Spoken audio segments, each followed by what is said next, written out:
Sit on your bed one day and ask yourself, what remarkably stupid things am I doing on a regular basis to absolutely screw up my life? And if you actually ask that question, but you have to want to know the answer, right? Because that's actually what asking the question means. It doesn't mean just mouthing the words. It means you have to decide that you want to know. You'll figure that's out so fast it'll make your hair curl. There's no better pathway to self-realization and the ennoblement of being than to posit the highest good that you can conceive of and commit yourself to it. And then you might also ask yourself, and this is definitely worth asking, is do you really have anything better to do? And if you don't, well, why would you do anything else? If you orient yourself properly and then pay attention to what you do every day, that works.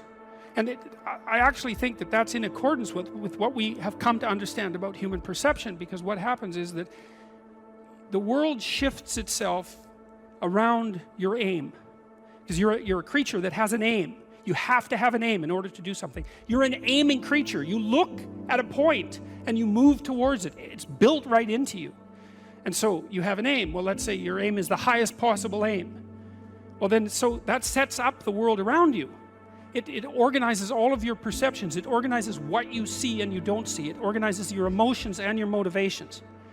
So you organize yourself around that aim, and then what happens is the day manifests itself as a set of challenges and problems, and if you solve them properly, then you stay on the pathway towards that aim, and you can concentrate on the day. And so that way you get to have your cake and eat it too, because you can point into the distance, the far distance, and you can live in the day. And it seems to me that that makes every moment of the day supercharged with meaning. That's how, because if everything that you're doing every day is related to the highest possible aim that you can conceptualize, well, that's the very definition of the meaning that would sustain you in your life. Well, and then the issue is, well, back to Noah. Well, all hell's about to break loose and chaos is coming. It's like when that's happening in your life, you might want to be doing something that you regard as truly worthwhile, because that's what will keep you afloat when everything is flooded. And you don't want to wait until the flood comes to start doing that, because if your ark's half built and you don't know how to captain it, the probability is very high that you'll drown. Ask and it shall be given you, seek and ye shall find, knock and it shall be opened unto you. For everyone that asketh receiveth, and he that seeketh findeth, and to him that knocketh it shall be opened. That sounded pretty optimistic again, but again, I think it's a description of the structure of existential reality, and by which I mean, when I'm in my clinical practice and I observe, and this is also the case with my students, is, let's say people's lives aren't what they would like them to be, and so then you ask, why? Well, forget about tragedy and catastrophe, because that's self-evident and we're not going to discuss that, although the degree to which you bring about your own tragedy is always indeterminate. But I would never say that every terrible thing that is visited on a person is something they deserved. I think that that's a very dangerous presupposition, especially because everyone gets sick and everyone dies.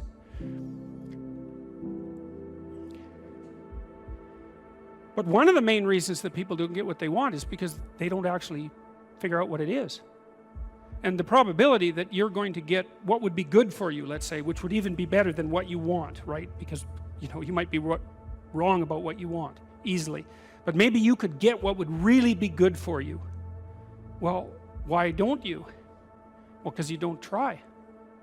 You don't think, okay, here's what I would like if I could have it. And I don't mean in a way that you manipulate the world to force it to deliver you goods for status or something like that. That isn't what I mean. I mean something like, imagine that you were taking care of yourself like you were someone you actually cared for. And then you thought, okay, I'm caring for this person. I would like things to go as well for them as possible. What would their life have to be like in order for that to be the case? Well, people don't do that. They don't sit down and think, all right, you know, let's figure it out. You've got a life. It's hard, obviously. It's like 3 years from now, you can have what you need. You got to be careful about it. You can't have everything. You can have what would be good for you, but you have to figure out what it is, and then you have to aim at it. Well, my experience with people has been is, if they figure out what it is that would be good for them, and then they aim at it, then they get it. And it's strange because they don't it's a strange thing. It's not quite that simple because, you know, you may formulate an idea about what would be good for you, and then you take 10 steps towards that, and you find out that your formulation was a bit off, and so you have to reformulate your goal. You know, so you're kind of going like this as you move towards the goal. But a huge part of the reason that people fail is because they don't ever set up the criteria for success. And so, since success is a very narrow line and very unlikely, the probability that you're going to stumble on it randomly is 0. So there's a proposition here, and the proposition is, if you actually want something, you can have it. Now the question then would be, well, what do you mean by actually want? And the answer is that you reorient your life in every possible way to make the probability that that will occur as certain as possible. And that's a sacrificial idea, right? It's like, you don't get everything. Obviously. But maybe you can have what you need. And maybe all you have to do to get it is ask. But asking isn't a whim or today's wish. It's like, you have to be deadly serious about it. You have to think, okay, like, I'm taking stock of myself. And if I was going to live properly in the world, and I was going to set myself up such that being would justify itself in my estimation, and I don't mean as a harsh judge, exactly what is it that I would aim at? And so the issue is not so much the blindness of others, even though there's as much blindness among others as there is for you. But the issue here, the advice here, the description here is, you should be concerned about what's interfering with your own vision first. And you should leave other people the hell alone in relationship to that. And so if your mode of being in the world is, if you would just act better, things would improve for me, or if you identify the evil and the catastrophe as something that's outside, that someone else needs to fix, or that someone else is responsible for, then you're not going to fix that. And you're going to remain blind to the things that you're doing and not doing that make things not go well. And so it's just better to think, all right, I'm probably blind in many, many ways. And maybe there are some ways that I could rectify that, because it's highly probable that you're blind in all sorts of ways. I mean, in fact, it's virtually certain. And so it's just more useful to think, how is it that I'm wrong in this situation?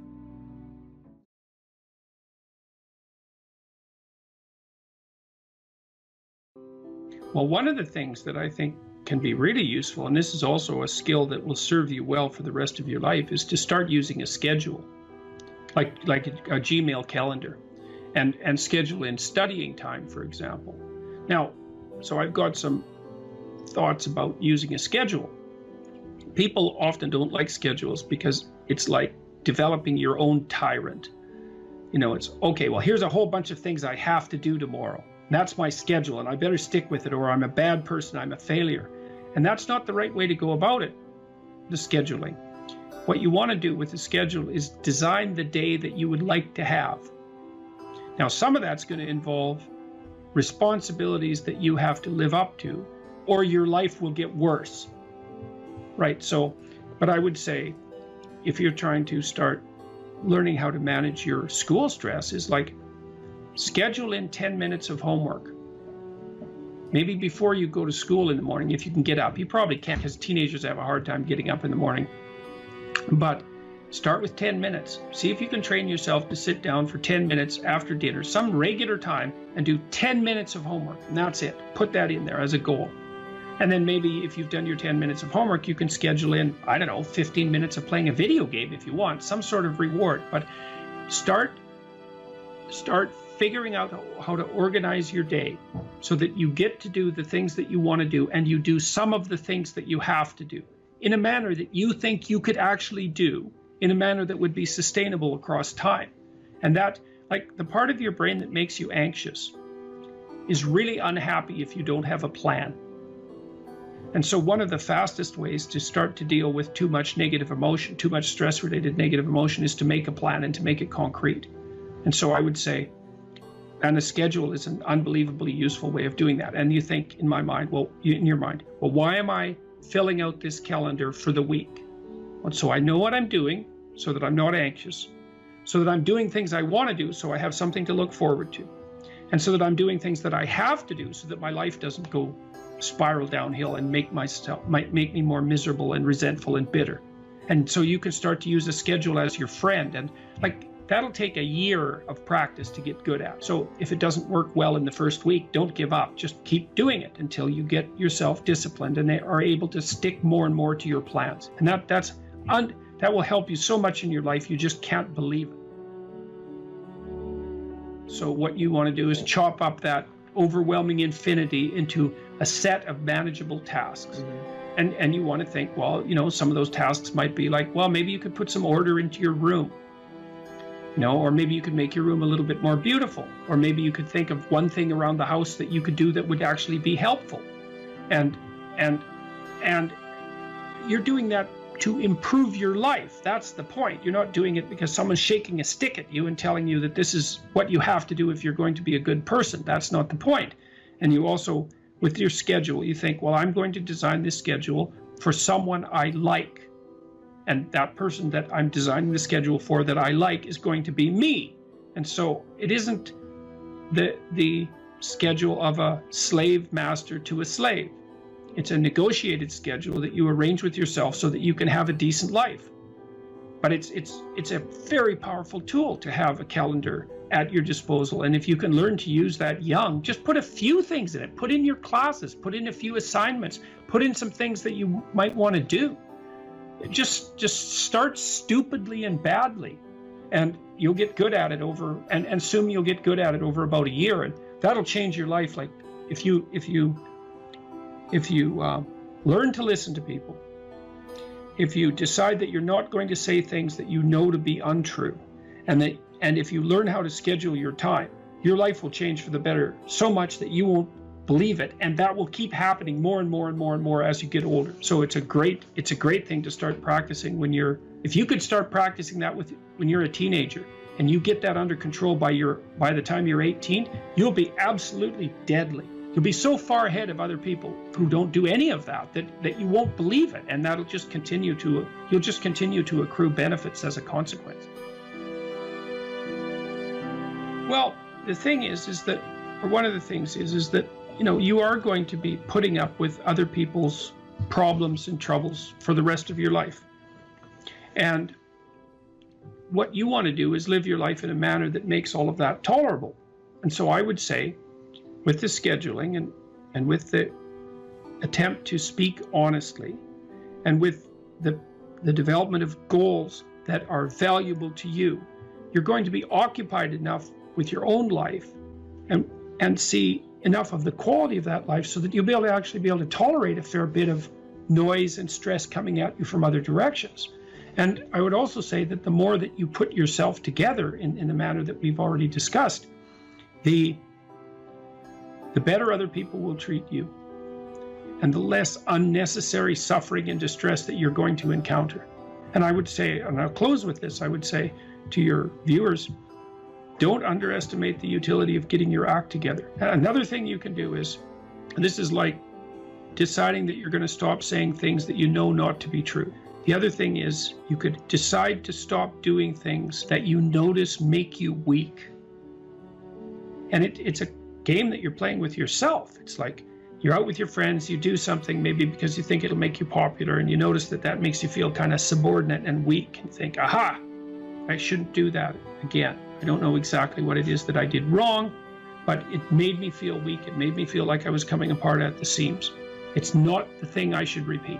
So you try to do things that make you stronger. You try to say things that make your speech more true and accurate. You try to aim at things that you think are worth attaining, and you get yourself disciplined and in order, and that will do. There's nothing else you can do in your life that will be of more benefit to you and to other people simultaneously. And if you could start that when you're a kid, man, I tell you, you'll be so far ahead You'll be so far ahead by the time you're 18 or 19 that it'll be like you're in a different universe.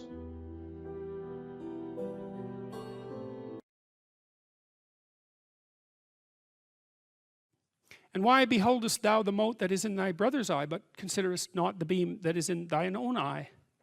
Or how will you say to thy brother, let me pull out the mote out of thine eye, and behold, a beam is in thine own eye? Well, you might be wondering what a beam is, and a mote is a dust speck, and a beam is a very large piece of lumber. And so the issue is not so much the blindness of others, even though there's as much blindness among others as there is for you. But the issue here, the advice here, the description here is you should be concerned about what's interfering with your own vision first. And you should leave other people the hell alone in relationship to that. And so if your mode of being in the world is, if you would just act better, things would improve for me, or if you identify the evil and the catastrophe as something that's outside, that someone else needs to fix, or that someone else is responsible for, then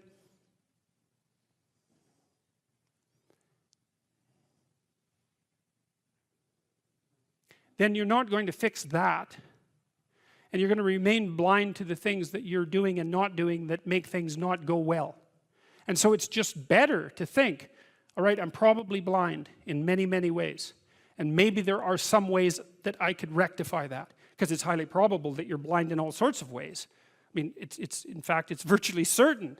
And so it's just more useful to think, how is it that I'm wrong in this situation? I'll tell you something that I learned to do when I was arguing with my wife, which happened quite frequently, because when you actually communicate with people, you find out that there's many things that you don't agree on.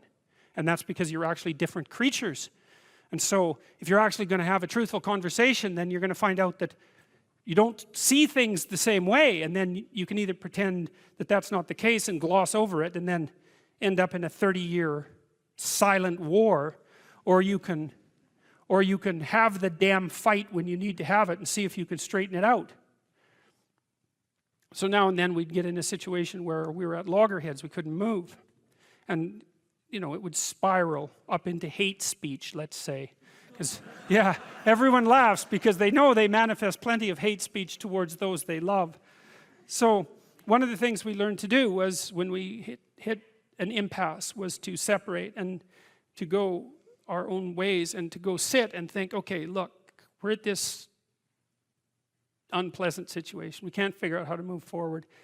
I'd always think, of course it's her fault. Obviously it's her fault. At least 95%. But maybe there was something I did that contributed like 5% to it. And so I would sit and think and ask myself a question, which was, is there anything I did in the last 6 months that increased the probability that this impasse would manifest itself? And I'll tell you, you have no idea how fast your mind will generate an answer to a question like that, because there's undoubtedly some idiotic thing that you did, that you know, that you remember, that increased the probability that you're going to have your hands around the throat of the person that you love. And then you can go tell them that, and then you can have a conversation, especially if they do the same thing.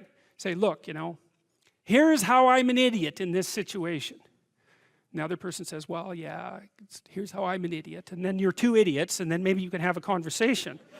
So, thou hypocrite, first cast out the beam out of thine own eye, and then shalt thou see clearly to cast out the mote of thy brother's eye. That's, hey, hard to argue with that.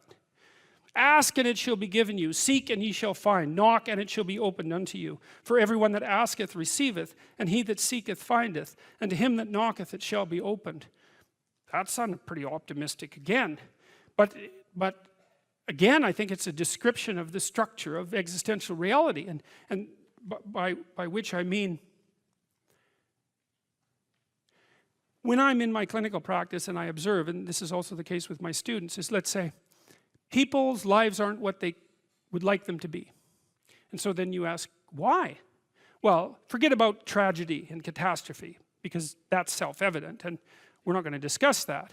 Although the degree to which you bring about your own tragedy is always indeterminate. But I would never say that every terrible thing that is visited on a person is something they deserved.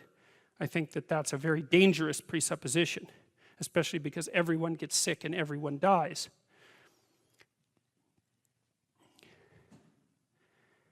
But one of the main reasons that people don't get what they want is because they don't actually figure out what it is. And the probability that you're going to get what would be good for you, let's say, which would even be better than what you want, right? Because, you know, you might be wrong about what you want easily. But maybe you could get what would really be good for you. Well, why don't you? Well, because you don't try. You don't think, okay, here's what I would like if I could have it. And I don't mean in a way that you manipulate the world to force it to deliver you goods for status or something like that. That isn't what I mean. I mean something like, imagine that you were taking care of yourself like you were someone you actually cared for. And then you thought, okay, I'm caring for this person. I would like things to go as well for them as possible. What would their life have to be like in order for that to be the case? Well, people don't do that. They don't sit down and think, all right, you know, let's figure it out. You've got a life. It's hard, obviously. It's like 3 years from now, you can have what you need. You've got to be careful about it. You can't have everything. You can have what would be good for you. But you have to figure out what it is. And then you have to aim at it. Well, my experience with people has been is, if they figure out what it is that would be good for them, and then they aim at it, then they get it.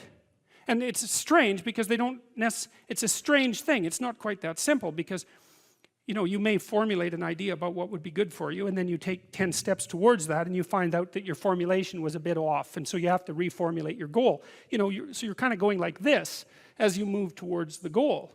But a huge part of the reason that people fail is because they don't ever set up the criteria for success. And so, since success is a very narrow line and very unlikely, the probability that you're going to stumble on it randomly is 0. And so there's a proposition here, and the proposition is, if you actually want something, you can have it. Now the question then would be, well, what do you mean by actually want? And the answer is that you reorient your life in every possible way to make the probability that that will occur as certain as possible. And that's a sacrificial idea, right? It's like, you don't get everything. Obviously. But maybe you can have what you need. And maybe all you have to do to get it is ask. But the asking isn't a whim or today's wish.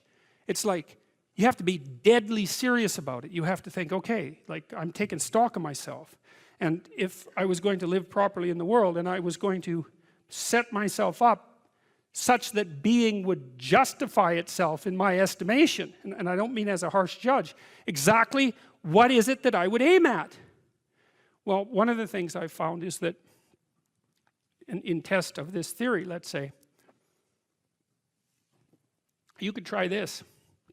This is a form of prayer, knocking. Sit on your bed one day and ask yourself, what remarkably stupid things am I doing on a regular basis to absolutely screw up my life? And if you actually ask that question, but you have to want to know the answer, right? Because that's actually what asking the question means. It doesn't mean just mouthing the words. It means you have to decide that you want to know. You'll figure that's out so fast it'll make your hair curl. It's as if Jung thought about this. He thought that people had 2 poles of consciousness, and one was the individual consciousness that we each identify with, and the other was something he called the self, and the self is you might think about it as the divine within. That's close enough approximation. It's the universal part of your consciousness. It's your conscience. That's another way of thinking about it, whatever your conscience is. But it's something that you can consult. It's like the Socratic daemon. Socrates said that the thing that made him different than everyone else in Greece was that he consulted his daemon, his genius. He asked himself how it was that he should conduct himself in the world, and then he did that, whatever it was. He didn't try to force a solution, he didn't try to force a solution selfishly. He asked, I'm going to manifest myself in the best possible manner in the world. I would like to do that. What would that be? Well, you're perfectly capable of thinking, God only knows how. You're perfectly capable of immense feats of imagination and dream and fantasy. It's God only knows how you do all of that. What would happen if you consulted yourself about the best possible outcome for you? You might get an answer. Well, that's what this proposition is. Or how starting to clean up the room changed their life. That's quite fun because it's something I always tell people to do instead of going out and protesting. Jesus, I just can't stand Cleaning up that. the room? Yeah. Meaning? Well, my sense is that if you want to change the world, you start from yourself and work outward, because you build your competence that way. It's like, I don't know how you can go out and protest the structure of the entire economic system if you can't keep your room organized. Well, I made a video call, which was called Message to Millennials, where it was called How to Change the World Properly. A bit of on the pretentious side, I suppose, but I was trying to produce something that was a counterposition to this idea that what you should do is go out and fix up other people. You know, that's just not right. And there's a New Testament line about that, something about, you know, not worrying too much about the log in your neighbor's eye, or about the speck in your neighbor's eye when you have a log in your eye. What would the world be like if people stopped avoiding the things they knew they should do? You know, because the question is, how much are we contributing to the fact that life is an existential catastrophe and a tragedy? How much is our own corruption contributing to that? That's a really worthwhile question. The things you leave undone because you're angry, you're resentful, you're lazy, you have inertia. Well, you consult your conscience and it says, well, you know, that place over there could use a little work. It's the same as working on yourself, and so you clean that up because you can, and then things are a little clearer around you, and you're a little better off because you've practiced a bit, and so you're a little stronger, and then something else manifests itself and says, well, maybe you could like take a crack at fixing me up too. So you decide to do that, and then that gets a little bit more pristine, you know, and soon, and it's humble because you're not exceeding your domain of competence. You know, it's like, don't be fixing up the economy, 18-year-olds. You don't know anything about the economy. It's a massive, complex machine beyond anyone's understanding, and you mess with it at your peril. So, and can you even clean up your own room? No. Well, you should think about that. You should think about that. If you don't know who you should be, pick something. Pick something. Pick something that would be an accomplishment. Even do it somewhat arbitrarily, because you know, maybe you have too many choices, you don't know what you're interested in. Start somewhere, aim at something, do it. Maybe it's a 6-month certificate at something. Maybe it's an online course. Whatever. Pick something. Work hard at it. See what happens. What'll happen is, well, you'll get more disciplined as a consequence of the work, and so that'll make you a somewhat different person. But also, as you work on it, you'll figure out in more detail why it's for you or why it's not. And then when you make the next decision, you'll be more informed. That's how a self-correcting cybernetic system works, essentially. You establish an aim and you move towards it. As you move towards it, you gather information. That may shift your aim, but you have to move towards the aim. So in essence, even if you don't accomplish what you set out to do, that the lessons along the way, that is the higher lesson at some level. Yes, well, and you, let's say you should try to accomplish it, but I say, let's say, well, you get halfway through it and you think, I really know this isn't for me. Then you might say, well, how do you know you're not just copping out? Yeah. And I would say, well, you can set up a check against that by swearing when you start something that you won't switch it except for something more difficult. And then, because, you know, everybody has that tendency to rationalize their procrastination, and that's a good way of protecting yourself against that. It's like, I can quit this, but I have to have a better plan that's more difficult, and I can jump into that. And this is also associated with something like the necessary minimum of respect for tradition. If you pick a goal, it'll be a goal that's a social institution of some sort, virtually, with virtual certainty, because it has to be valuable to other people to be valuable, generally speaking. You don't want to be so cynical that you stop yourself from pursuing anything because nothing's worthwhile. That's not helpful. And everyone knows that. And you might say, well, I can't get out of that cynicism. And I would say, well, jumping out of the cynicism may be very difficult. try just doing something local. Just pick something. You know, if you don't have a relationship, make a dating profile. You don't even have to put it online. But at least you have the profile. You're taking a step in that direction.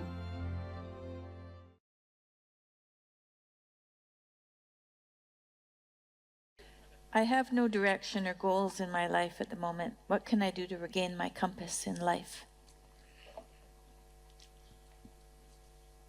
Well, you talked about that a little bit in your intro. So there's this line in the New Testament, which is kind of mysterious, you might say. But it's really an instruction set. And the line is approximately, knock and the door will open, ask and you will receive, seek and you will find. And you think, well, no way, that can't possibly be true. But it's true if all of that is undertaken seriously. So one of the things that Tammy and I learned to do when we were trying to adjudicate our arguments, and we both tried to abide by that, was like, if I'm upset with her, let's say, it's clearly because she's done something wrong. One of the things that I'm required to do is let her know what my conditions for satisfaction are. It's like, what do I want? And I have to be able to tell her. And I might object, well, if you loved me, dear, you'd know what I want. And people say that to each other all the time, and they should immediately get slapped for that. It's just like, I'm too stupid to know what I want, let alone figure out what you want. You don't even know what you want. So it's good to kind of clue your partner in. Here's what I would, now that doesn't mean once you let the person know that they're necessarily going to deliver it, but they might, especially if you also allow them the luxury of doing it stupidly and badly, at least to begin with. You know, your wife might tell you, when I put some effort into getting ready to go out, I'd like you to say something nice.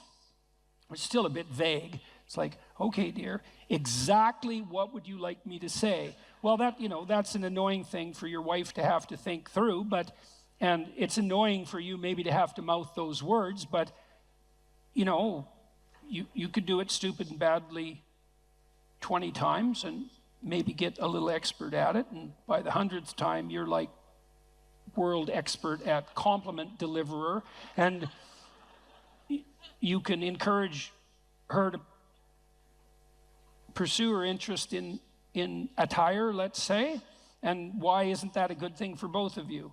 And so, but that's all dependent on whether or not you're willing to let yourself know what you want.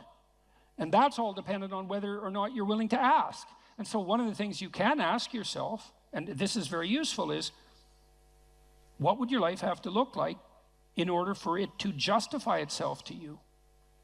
And so why would I put it that way? Well, your life is hard. It's full of suffering. It's full of malevolence, for that matter. It's full of malevolent suffering. That's coming for sure. And that's a heavy burden to bear. And you might say, well, it's so heavy that nothing at all could possibly justify it. And I think that's not a productive attitude. I think if you watch your life, you see that there are things that will grip you that do appear to justify the weight of existence. And I think you can commune with yourself, which is a form of thought. It's a form of meditative prayer, but that's a form of thought. And the thought is, what do I want? If I could have what I wanted and needed, what would that look like? And you might say, well, why would I associate thought with meditative prayer? It's like, well, what the hell do you think you're doing when you're thinking, if it isn't praying? It's the same thing. You first of all, you formulate a question. What do I want? And then you ask it. And you might say, well, who are you asking? Well, you're asking yourself. That would be the classic modern answer. It's like, well, if you're the person with the answer, why did you have to formulate the question? And so what are you doing when you formulate the question? And what you're doing, really, what you're doing is you're opening yourself up to revelation. And you might say, revelation from what? And that's a good question, no doubt about it. But in some sense, it's a revelation from the ground of being itself. You know, you ask yourself a question: if I could have what I needed and wanted, what would that look like? You'll get a dream, you'll get a vision, and it comes to you. That's the most accurate way of describing it. It makes itself manifest in the theater of your imagination. And in precise proportion to your willingness to actually formulate the question. It's a rather frightening question, you know, to find out, to allow yourself to ask yourself what it is that you really need and want, because you simultaneously make the conditions for failure clear to yourself. And people like to keep that sort of thing foggy and vague so they don't have to hold themselves accountable. But that's a dreadful mistake. That's why I wrote Rule 3, do not hide unwanted things in the fog. It's like you should sharpen your aim. You should specify your goals. Now, the price that comes along with that is you'll know when you fail. But the advantage is you'll know when you fail. You can learn. Now, more practically, you don't know where you're going or why, the person who asked this question.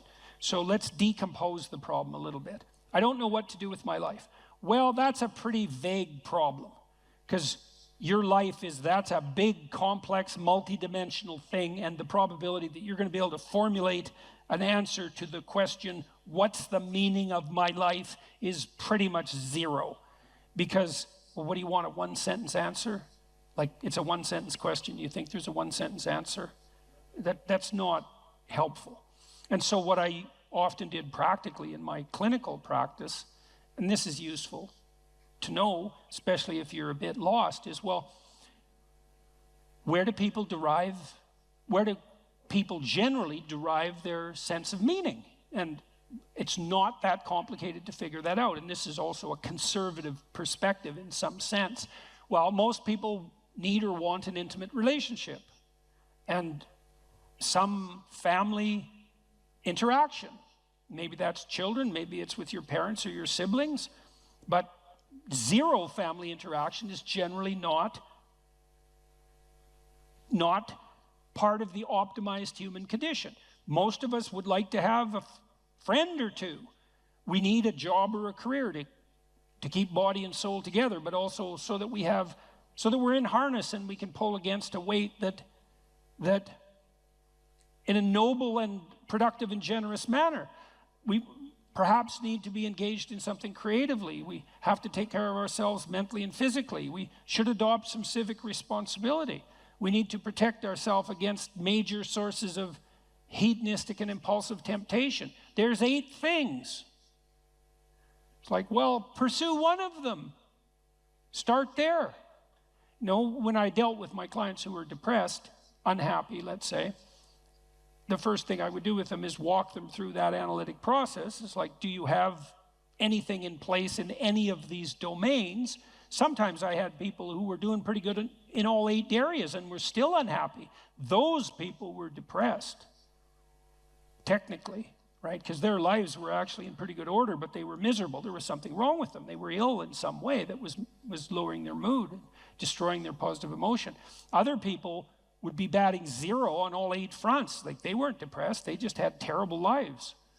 And so, really, and so what I would do with those people is, well, look, like, here's 8 things that aren't in place in your life. It's no bloody wonder you're miserable and everything seems meaningless except for the suffering, because that's a meaning too. It's like, well, why don't we start working incrementally in a few of these areas, and then we can just evaluate and see if that's helpful. And it's almost invariably helpful. You know, and part of that is, well, specify. You ask yourself, well, what do I need that I don't have? Well, maybe I'd like to have a partner.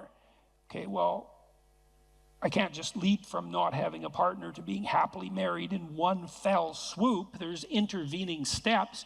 One of the things I used to do with my clients who were lonesome is say, well, look, have you tried online dating? No, I'm too afraid. It's like, well, no wonder you're afraid of it. You have your reasons. But we could start small. It's like, why don't you write out a dating profile? Don't post it. Just go online one of these sites and write out a profile. Who are you? What do you have to offer? And what do you want? Think it through, write it out, come up with a coherent story about, a coherent representation about who you are, and then figure out what you want and see how that works. We can play that through, and then maybe when you develop that in a manner that feels solid to you and reliable and genuine, and you've also developed a vision of the person that you're trying to attract, that would help you feel confident in your happiness. If you actually met that person, well, then you're ready to go. Launch it on the site and talk to the person. You know, first maybe it's just text, and then maybe it's coffee, and you know, there's incremental ways of doing this, and you can do that with all of those 8 domains. It's like, get yourself a life. And if you're firing on all cylinders in all 8 dimensions and you're still depressed, and this is a specific answer to the person formulating this question, if you're still unhappy, you should probably go see someone, because you're probably sick. You know, if you've got all of those, if you have all that skill and you have all those relationships and activities in place, and you still are suffering an excess of anxiety and pain and insufficient hope and motivation, it's highly probable that something, you know, that something's afflicting you that's in the nature of an illness. But if you have none of those things, it's like, well, it's no wonder you're miserable. Misery is the default human condition in the absence of sustaining meaning, just like hunger is the default condition in the absence of food. And you need productive engagement, productive, generous, reciprocal engagement, in order to provide you with the genuine meaning that sustains you in life. And the pathway, a lot of the pathway to that is pretty pragmatic and practical. You got no friends? That's likely a problem. You're a creative person, you have no creative outlet? That's not going to work out for you. No, you're lonesome because you don't have an intimate relationship? That's a source of pain. Those things have to be rectified, and you can do that incrementally, and that works. So that's a practical pathway to incremental improvement. And one of the things that's cool about that, because you might be thinking, oh my God, this is hopeless. I don't have any of those 8 things. I might as well just end it all tonight. It's like, and people certainly think that, you know, and I'm not making light of it.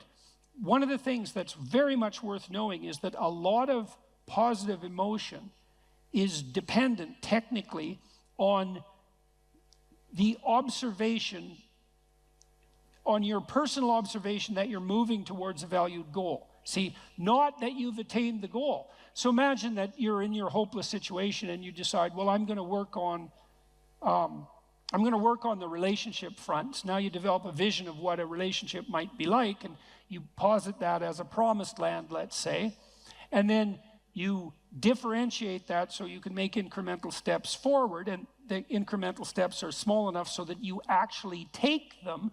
As soon as you start to take them and you observe yourself moving forward in relationship to that goal, then first of all, you'll be stabilized on the anxiety front, because now you have a purpose that's finite and defined. And second, you have positive emotion, because you experience positive emotion in relationship to observing yourself move towards a valued goal. So right away, you don't have to attain the goal in order to be meaningfully engaged. You just have to be on the pathway forward. And so you can benefit from this almost immediately. And if you want to do something practical, I have a program online at selfauthoring.com called Future Authoring that helps people develop a vision on these 8 different dimensions, along these 8 different dimensions that I just outlined. And you could go and do that, do it badly, because you're not going to get it perfect anyways, and then get humble enough to make the incremental steps small enough so someone as useless as you might actually do them, and then away you go. And that works out. We used this program, for example, we had students in 3 universities, but I'll talk about one, vocational college in Canada. We had all the students who were going to this vocational college. We divided them into 2 groups. They either wrote for 90 minutes about what they had done in the last 2 weeks in their life, or they wrote for 90 minutes about their vision across these dimensions that I described. They didn't have any training, no warning, except that they knew they were going to participate in the study, and no one even reviewed what they wrote. And we dropped the dropout rate of those students by 50% in the first year. All they needed was a compelling vision, you know, and that's what we all need. We all need a compelling vision. We're visionary creatures in the literal sense. We need a compelling vision, and one of the things our society does very badly is to encourage people, is to let people know that they are visionaries and to encourage them to develop for themselves a compelling vision. It's very sad that we don't do that, especially because if you do that with people, the results are spectacular and immediate.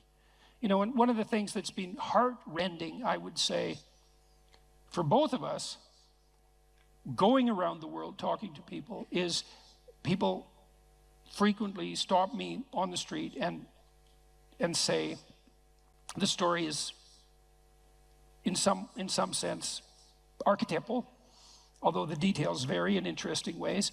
I wasn't in a very good place. I was suffering, and there's usually reasons for that. And then I listened to your lectures, which of course are predicated on the observations of brilliant clinicians and psychologists, and so the ideas aren't attributable to me. They're just great ideas.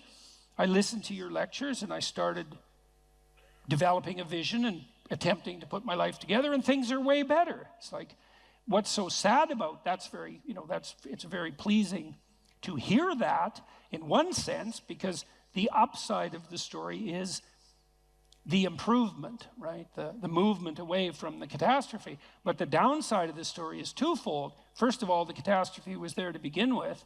And second, it didn't take much encouragement to fix it, which brings the question right up to the forefront. Why the hell wasn't that encouragement there to begin with? Why are so many people dying on the vine for lack of an encouraging word? Because it's definitely the case. That pertains to the mental health of young people. And it's in no small part because we do everything we can to punish the spirit out of young people. We especially do that with boys. But we're pretty good at, you can't do that to boys without doing it to girls too in the final analysis, because we're basically stuck with each other. So develop a compelling vision, and one that you're the one who judges whether or not it's compelling. You want to formulate a vision such that you apprehend the vision, you think, oh my God, if I could have that, life would be worth living. Well, yeah, that's what you want. And you might find that you're actually not that hard to satisfy. You know, that what would satisfy you, fill you with hope, stabilize you psychologically, is actually within your grasp. And certainly my experience on the clinical front was that was the case. One of the things I loved about being a clinician, I really loved this, was that generally my clients who were genuinely aiming up, because not all of them were, but most of them were, the ones who were genuinely aiming up made rapid progress. And it was extremely engaging and entertaining to work with them on that. You know, we'd set goals. I want to triple my salary in 3 years. That was fun. It's like, okay, that sounds like a war. How might you do that? And it was extraordinarily entertaining to plot that out, to strategize about it like it was a full-fledged war, you know, but a war for something positive, and a war that would benefit the person who won and also the people around them. And that's well within your grasp. There's any number of things that are right in front of you that you could radically improve with the right vision, and that would result in radical improvement, and not just for you, but for everybody around you. That's just right there in front of everyone. And it's particularly true if what's around you is pretty dismal, because if what's around you is pretty dismal, there's just no shortage of opportunity for improvement. Might be difficult, but man, there's lots of possibilities sitting there as well. So aim up, get a vision, man, and pursue it. And the more of us that do that, the better things are going to be. And It would be better if they were better than if they were worse, and we're certainly trying to sort that out on the cultural front at the moment. It's like, let's aim up, because down is very deep hole, and maybe we don't want to blunder into that again.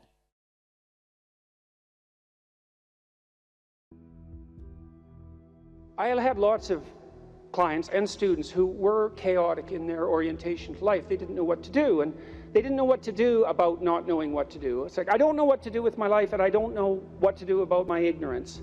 And my reaction to that, in some sense, wasn't exactly the reaction of a clinician, because not a typical clinician, because typical clinicians are liberal Protestant in their fundamental orientation, and they tend to think of psychological development as something like self-actualization, right? It's really a self-development process. But that wasn't my observation, partly influenced by the developmental psychologist Jean Piaget.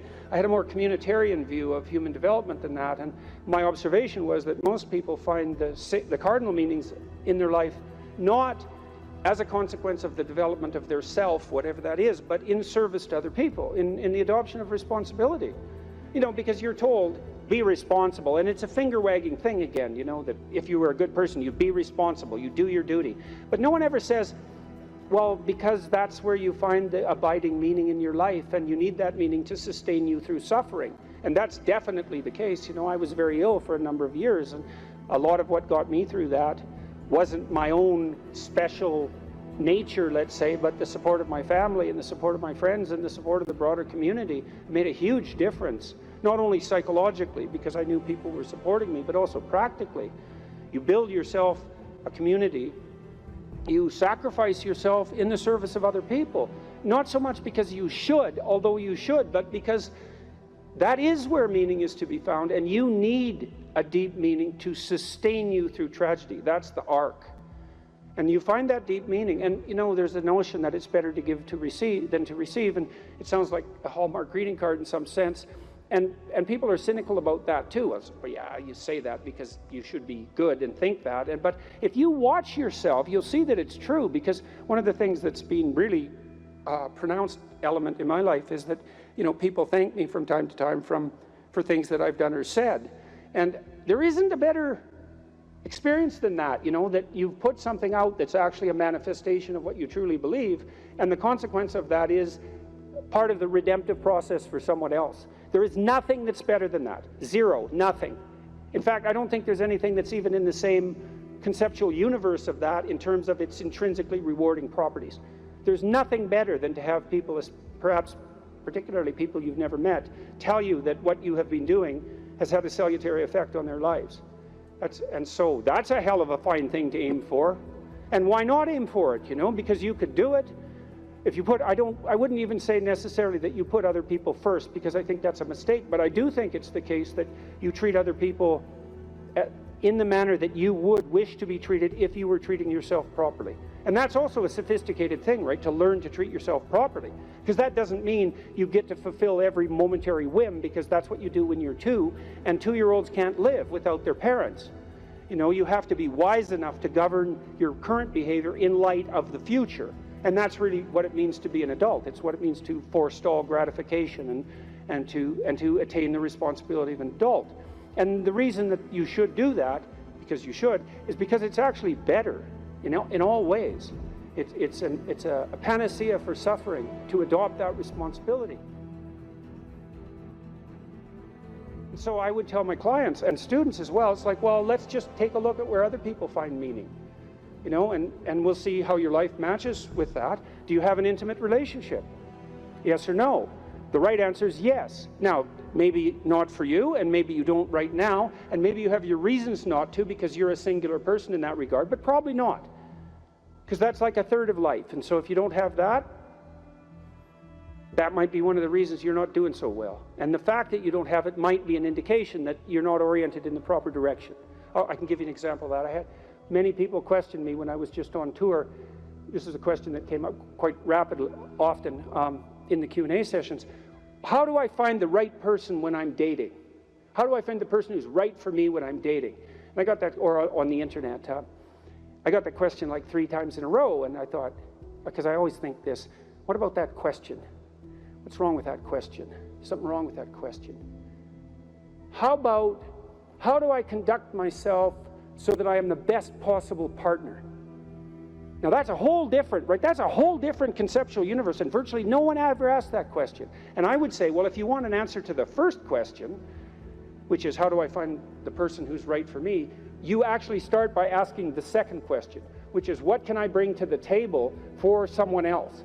And if you're really good at bringing something to the table for someone else, hey man, people might be lining up to be your partner.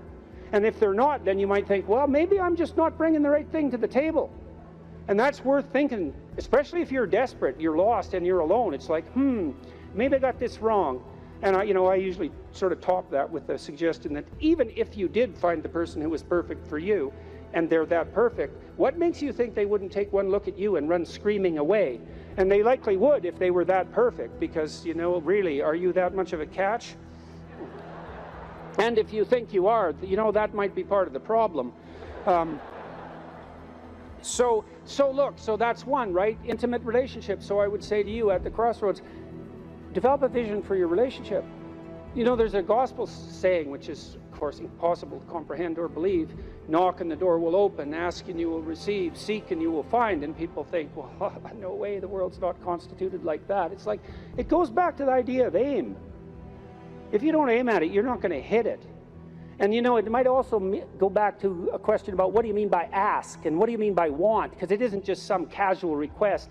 You're praying to God, I wish I could find my wallet or something like that, as if he's the casual granter of magical wishes, like a fairy with a magic wand. It's not that. Asking means something like this: I am willing to give up everything that I'm doing wrong so that I can put things right. If I could know what right was. And that's you're on your knees when you say that, man. And maybe if you're on your knees, you get the answer. And so that's worth thinking about. So, if you knocked and you wanted to walk through and you asked and you wanted to learn, and you sought because you wanted to find, maybe you would receive and be answered and find. But not without aim. And so I might say, well, look, if you could have the relationship you wanted, you get to have the relationship you want and need. But you have to know what it is. And so then you need a vision of that. It's like, and a developed vision, Not, I need to find the person right for me. It's like, what do you mean by that? How are you going to treat your partner when they come home from work? How about something that concrete? Or how would you like to be treated when you come home from work? Or what sort of partner do you want in relationship to their attitude towards children? You have to make it real, like it's the story of your own life, which, by the way, it is. And then maybe you find it, because at least once you've developed the vision, if it manifests itself, you'll recognize it. That's something. Why don't you set your family right? You need siblings. Maybe you don't have them. Set your relationship with your parents right. Fix your relationship with your father, with your mother, with your siblings. The same thing. And then what sort of relationship do you want to have with your children? If you could have what you wanted. I had a very good relationship with my children. My daughter, as I said, was very ill, so that made things complicated. But I had a great relationship, and still do, with my son. It's one of the lights of my life. And we concentrated on making that relationship pristine, both of us, and my wife as well. And so you imagine, well, I want my son to love me. I want my son to respect me, and vice versa. I want a child who can make mature decisions. I want someone I can rely on. I want someone who other people gravitate towards. Because I can have what I want if I'm willing to make the proper sacrifices. And so that's a good thing. Could you set your family straight? Well, you need a job or a career. And so what can you offer? And what can you bring the world in that regard? And then I would say, well, if you're thinking about career success in this Tower of Babel manner, then that's a temptation. But you might think, well, how much good could I do if I had the opportunity in the shortest possible period of time, if I went all in? And then there's an aim, man, there's an aim. And then you might think, well, what would that look like? If I was a light to my community, if I was a light to the people I work with, who would I be if I was like that? And then you can conceptualize that, and you can see when you deviate from it, and why couldn't you correct for the deviations and move towards that? And then you might say, well, are you going to make productive use of your time outside of work? Productive and generous use of your time? productive, generous, and meaningful use of your time. How about that? You're going to control your susceptibility to temptation, regulate your alcohol and drug use, because alcoholism takes out lots of people. Regulate your sexual temptation. You can control yourself for some reason that's worth controlling yourself for. You know, because there's something to being sybaritic. There's at least the momentary pleasure. It's not nothing.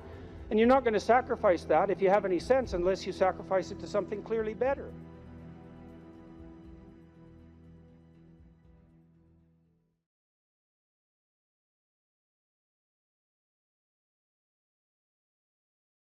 You know, if you don't know what you should do with your life, you don't know who you should be, sometimes you think about that as what career you should pursue. But here's another way of thinking about it.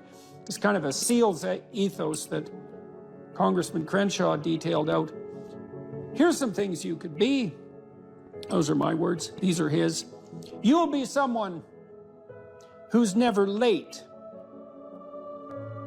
You will be someone who takes care of his men, gets to know them, and puts their needs before yours.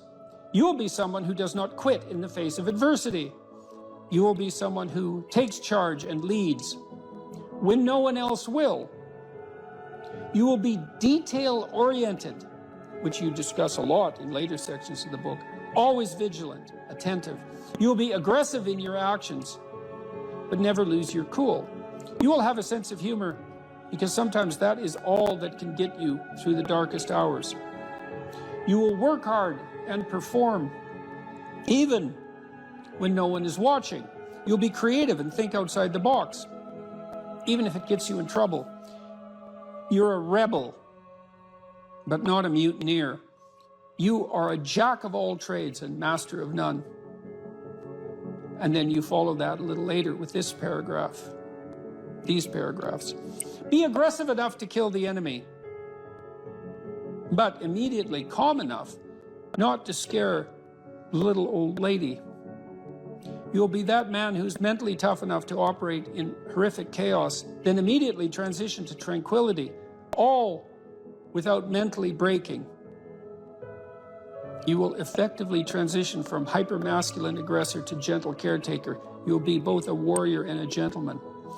The qualities that made SEAL leaders great were rarely physical in nature. They listened. They empowered their team to be successful, carefully entrusting individuals with additional responsibility. It's a real conservative ethos there. They highlighted good performance publicly and criticized bad performance privately. And so, well, you know, those are lists of virtues, and maybe they're not the only list of possible virtues, probably not. But if you're lost and you don't know where to start, practicing, you know, you also talk about this idea that, this is an Aristotelian idea, you know, that we are our habits. We become what we practice. And imagine if you're lost and you're listening, you think, well, you find some things admirable. Well, you could practice those things, and you can practice them locally and minimally in your own relationships, and you can start to get good at them. And as you get good at them, well, you get better at them, right? And then you can broaden out the scope of your action into a wider purview. So you said here too, let's go for another quote here. Throughout your life, this is very practical advice too, and I think it's very wise from a therapeutic perspective. Throughout your life, you have people you look up to. Okay, so let's think about that. You look up. What does that mean? Why up? Well, up is something that beckons from a distance. It's like a light on a hill, and we automatically assume that those who we admire are people we look up to. So that specifies a distance and a direction, and it's uphill. It's up toward a higher vista, let's say. So there are automatically people who elicit that spirit in you. You have noticed the way. It might also imply that there's some sense of struggle required to get to that point, because it's easier to go downhill than it is uphill. Yes, definitely. That's right. It's an uphill trek. And it also implies judgment, because if someone's above you, then they also serve as a judge, or you serve as a judge in relationship to them, because you compare yourself unfavorably with them. And that can also inspire you to tear them down. That's really the story of Cain and Abel, and that's a major story. You have noticed the way a teacher, parent, coworker, mentor, or friend interacts with others, and you come away thinking, that behavior simply works better. They are respected, admired, and successful. And you find yourself wondering why that is. You do if you're a little bit humble instead of being envious, right? Because otherwise you think, well, that damn crook, he just stole his position, and that's why he's got it. But if you're a bit humble, you might think, well, no, that guy looks successful. Maybe he knows something I don't. You are noticing attributes and character traits that are good and worth aspiring to. You are noticing attributes that make certain people more successful than others. You are noticing what a hero looks like. And in the process, you are discovering a path made up of desirable personality traits that helps you ascend in social hierarchies. That's Jacob's ladder, by the way. That ladder that is the hierarchy to the good. That's the vision Jacob has of the pathway to God, is that it's a hierarchical structure with the thing that's ultimately good at the pinnacle, by definition, right? The best of all possible goods. And then there are intermediary structures all the way up, and beings inhabiting those structures. And this isn't metaphysical. It's like if you find someone you admire, the reason you admire them is because they're higher up in that heavenly hierarchy, so to speak, than you are. And your whole nervous system tells you that. You're compelled to listen, you're compelled to pay attention by the action of your own unconscious mind. You know, what's interesting about this point of identifying these heroes or at least role models, you can call them either one. I just thought heroes was a more compelling word to use for the sake of writing it. But what's interesting about it too is how pop culture actually plays a pretty important part of this, because like there's plenty of people who simply don't have these good role models in their lives, and you have to acknowledge that. And so where are they supposed to turn? And it's maybe one of the reasons that it's so important to fight these cultural wars that you and I engage in on a fairly regular basis, that they become a serious part of our politics, which at the same time is necessary, but also deeply, deeply unfortunate. I do think the attack on pop culture from this progressive victimhood left has reached a ceiling. I think there's a serious backlash. You look at movies like Top Gun, the recent one, Top Gun, and maybe like the highest grossing of all time. Absolutely phenomenal movie, really fun to watch. Why? Because it just had all of these classical virtues infused within it, about relationships and about how you treat people and what the consequences are for treating people as such. That these things speak to people in a deeper way. They can't necessarily articulate them, but they understand it when they see it. And there's these sort of radical minorities that are very loud that want that changed. You know, they want something else to be on that hill, but people react against it because it's not true. There's no truth to that. And something cries out from inside of them then, and that can be appealed to by a storyteller. I saw the same thing in the Marvel Avengers series, is that there is a return to any wide range of classical virtues, certainly brotherhood, a kind of a military ethos, sacrifice, a striving upward, certainly masculine virtues, the combination of the Hulk and Iron Man, for example. There's a monstrous element to the Hulk, but he's a hero in a strange sense, and he's also the revitalizing force for Iron Man when he just about dies, and that's all. The reason those movies were so necessary and so attractive is because they are, in fact, addressing a radical conceptual void in the culture, and it's a void that you're addressing in your book, especially with your appeal, trifold appeal, let's say, to duty, responsibility, and humor at the same time, right? Which is a kind of stoicism in the face of catastrophe.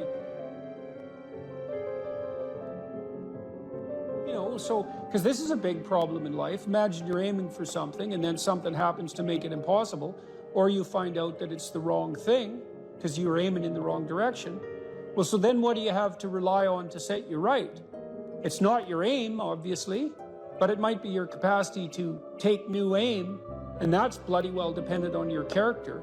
That's for sure. And so I don't think there is a more fundamental aim than what you should be, and there's no better way of characterizing what you should be than that you should fortify your character.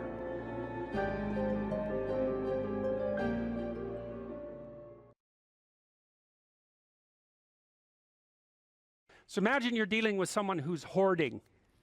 Now, people who are hoarding are often older or neurologically damaged, or they have obsessive compulsive disorder.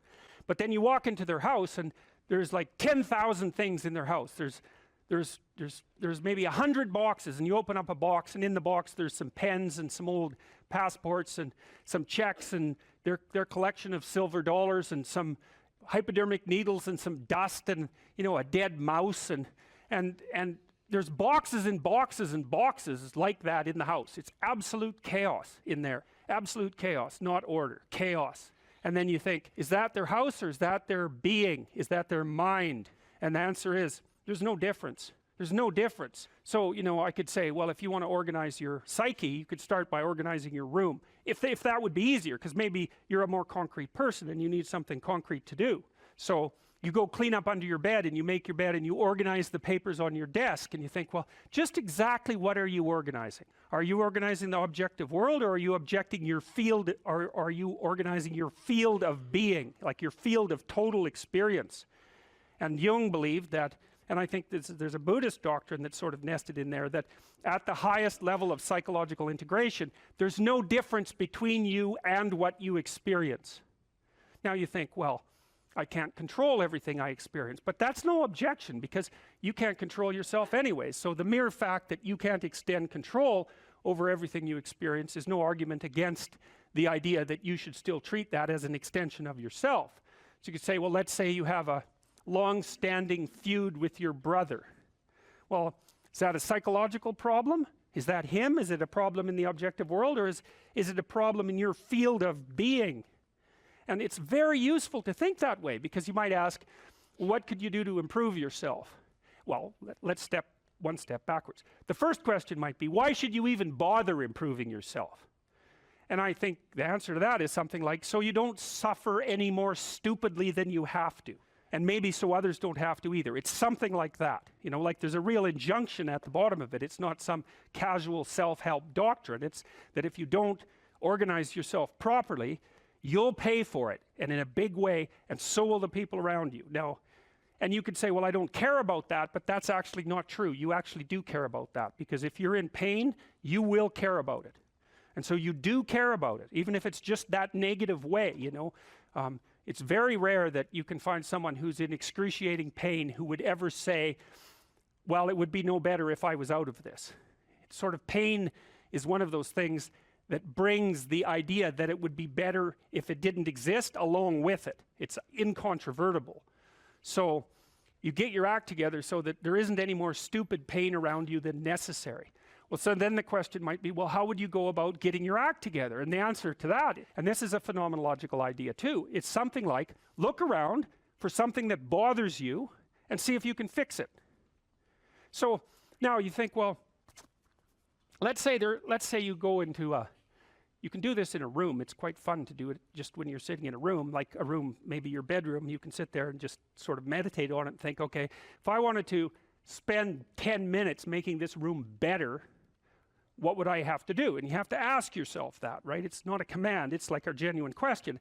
And things will pop out in the room that you know, like there's a stack of papers over there that's kind of bugging you, and you know that maybe little order there would be a good thing, and you know, there's some rubbish behind your computer monitor that you haven't attended to for like 6 months, and the room would be slightly better if it was a little less dusty and the cables weren't all tangled up the same way. And like, if you allow yourself just to consider the expanse in which you exist at that moment, there'll be all sorts of things that'll pop out in it that you could just fix. And you know, I might say, well, if you were coming to see me for psychotherapy, the easiest thing for us to do first would just be to get you to organize your room. You think, well, is that psychotherapy? And the answer is, well, it depends on how you conceive the limits of your being.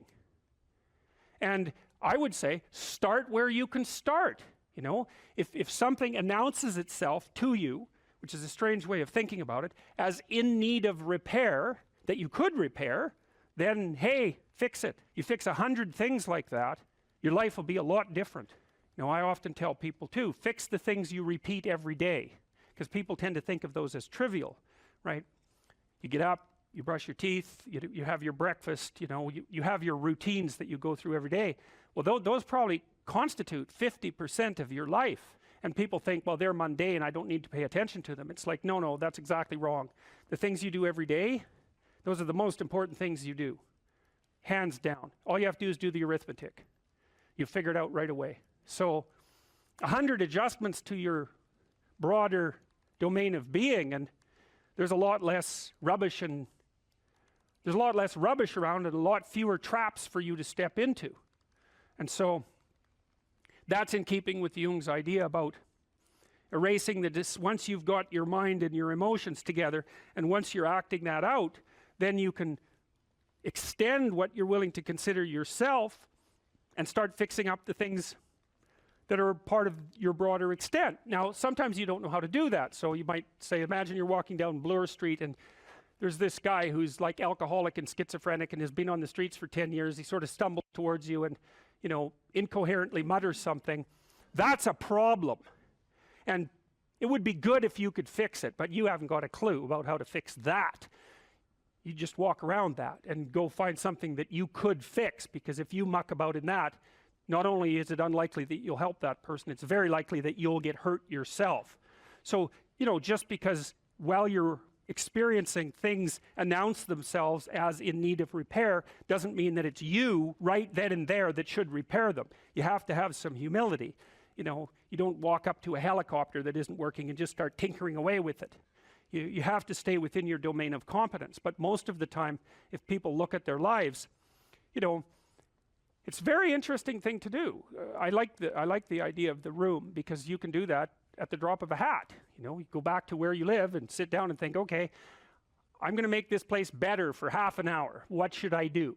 And you have to ask, and things will just pop up like mad. And it's partly because your mind is a very strange thing. As soon as you give it an aim, a genuine aim, it'll reconfigure the world in keeping with that aim. That's actually how you see to begin with. And so if you set it a task, especially, you have to be genuine about it, which is why you have to bring your thoughts and emotions together, and then you have to get them in your body so you're acting consistently. You have to be genuine about the aim, but once you aim, the world will reconfigure itself around that aim, which is very strange. And it's technically true. You know, the best example of that, you have all seen this video where you watch the basketballs being tossed back and forth between members of the white team versus the black team, and while you're doing that, a gorilla walks up into the middle of the video and you don't see it. It's like, you know, if you thought about that experiment for about 5 years, that would be about the right amount of time to spend thinking about it, because what it shows you is that you see what you aim at. And that, man, if you can get one thing through your head as a consequence of even being in university, that would be a good one. You see what you aim at. And so, because one inference you might draw from that is, be careful what you aim at, right? What you aim at determines the way the world manifests itself to you. And so if the world is manifesting itself in a very negative way, one thing to ask is, are you aiming at the right thing? Now, you know, I'm not trying to reduce everybody's problems to an improper aim. People get cut off at the knees for all sorts of reasons. You know, they get sick, they have accidents. There's a random element to being, that's for sure. And so you don't want to take anything, even that particular phrase, too far. You want to bind it with the fact that random things do happen to people, but it's still a great thing to ask.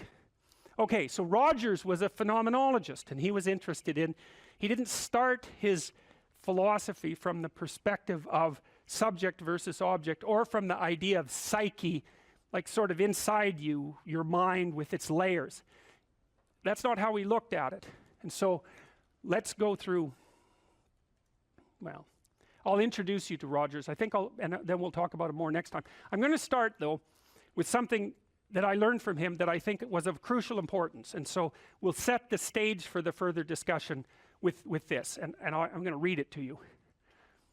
Assuming a minimal mutual willingness to be in contact and to receive communications, we may say that the greater the communicated congruence of experience, awareness, and behavior on the part of one individual, the more the ensuing relationship will involve a tendency towards reciprocal communication with the same qualities, mutually accurate understanding of the communications, improved psychological adjustment and functioning in both parties, and mutual satisfaction in the relationship. quite a mouthful. What does it mean? Assuming a minimal mutual willingness to be in contact and to receive communications. Okay, we're having a conversation. I'm deciding I'm going to listen to you. Right? That's different than how people generally communicate, because usually when they communicate, they're doing something like, okay, we're going to have a conversation and I'm going to tell you why I'm right and I'll win if you agree.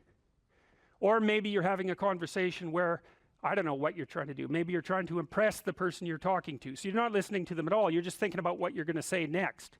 Okay, so that's not this. This is, you might have something to tell me. And so I'm going to listen on the off chance that you'll tell me something that would really be useful for me to know. And so you could think about it as an extension of the Piagetian. You know, Piaget talked about the fundamentally important element of knowledge being to describe how knowledge is sought, the process by which knowledge is generated. Well, if you agree with me and I find that out, I know nothing more than I knew before. I just know what I knew before. And maybe I'm happy about that because, you know, it didn't get challenged. But I'm no smarter than I was before. But maybe you're different than me, and so while I'm listening to you, you'll tell me something I don't like. Maybe it's something I find contemptible or difficult, whatever. Maybe you'll tell me something I don't know, and then I won't be quite as stupid. And then maybe I won't run painfully into quite as many things. And that's a really useful thing to know, especially if you live with someone and you're trying to make long-term peace with them, is they're not the same as you. And their way they look at the world and the facts that they pull out of the world aren't the same as your facts. And even though you're going to be overwhelmed with the proclivity to demonstrate that you're right, it is the case that two brains are better than one. And so maybe 9 of the 10 things they tell you are dispensable, or maybe even 49 out of 50, but one thing, all you need to get out of the damn conversation is one thing you don't know. And one of the things that's very cool about a good psychotherapeutic session is that the whole conversation is like that. All you're doing is trying to express the truth of the situation as clearly as possible. That's it. And so now Roger's proposition, and I'll tell you why he derived it, was that if you have a conversation like that with someone, it will make both of you better. It'll make both of you psychologically healthier. So there's an implicit presupposition that the exchange of truth is curative. Well, that's a very cool idea. I mean, it's a very deep idea. I think it's the most profound idea. It's the idea upon which Western civilization, although not only Western civilization, is actually predicated. The idea that truth produces health. But for Rogers, that was the entire purpose of the Psychotherapeutic Alliance. You come to see me because you want to be better. You don't even know what that means necessarily, neither do I. We're going to figure that out together. But you come and you say, look, things are not acceptable to me, and maybe there's something I could do about that. So that's the minimal precondition to engage in therapy. Something's wrong, you're willing to talk about it truthfully, and you want it to be better. Without that, the therapeutic relationship does not get off the ground. And so then you might ask, well, what relationships are therapeutic? And the answer to that would be, if you have a real relationship, it's therapeutic. If it isn't, what you have is not a relationship. God only knows what you have. You're a slave, they're a tyrant, you know, you're both butting heads with one another. It's a primate dominance hierarchy dispute. Oh, I don't know, you're like 2 cats in a barrel, or 2 people with their hands around each other's throats. But what you have is not a relationship. So, all right. We may say that the greater the communicated congruence of experience, awareness, and behavior on the part of one individual, that's a reference to the same idea that I was describing with regards to Jung. So let's say you come and talk to me and you want things to go well. Well, I'm going to have to more or less be one thing, because if I'm all over the place, you can't trust any continuity in what I say. There's no reason for you to believe that I'm capable of actually telling you, I'm capable of expressing anything that's true. So the truth is something that emerges as a consequence of getting yourself lined up and beating all the, what would you call, all the impurities out of your soul. Young people always have a reason to be upset and cynical about the current state of affairs. And it's that way forever. And so it's useful, I think, to consider such considerations or such conceptualizations as the patriarchy in that light, because it's an archetypal truth that the social structure is corrupt and incomplete. And what that means is that it's something that you have to contend with every moment in some sense of your life. It's a permanent fact of existence. And to be upset that the structures, the social structures, or even the biological structures within which we live are incomplete and imperfect, is to take that personally. That's the worst part of it. To take that personally is a misreading of the existential condition of humankind, because it's always the case that what you have been given and what you live in is degenerate and corrupt and in need of repair. And it's easier just to accept that, because there's also a positive element, and the positive element is, well, you've been granted something rather than nothing, and maybe you haven't been granted pure hell, because especially in a culture like ours where many things actually function quite well, so there's room for gratitude there. Even if it's a broken machine, it's not one that's completely devastated, and it's not absolutely hell-bent at every second on your misery and destruction. And it easily could be, because many societies are like that. And so the fact that we happen to live in one that isn't corrupt beyond imagining is something to be eternally grateful for.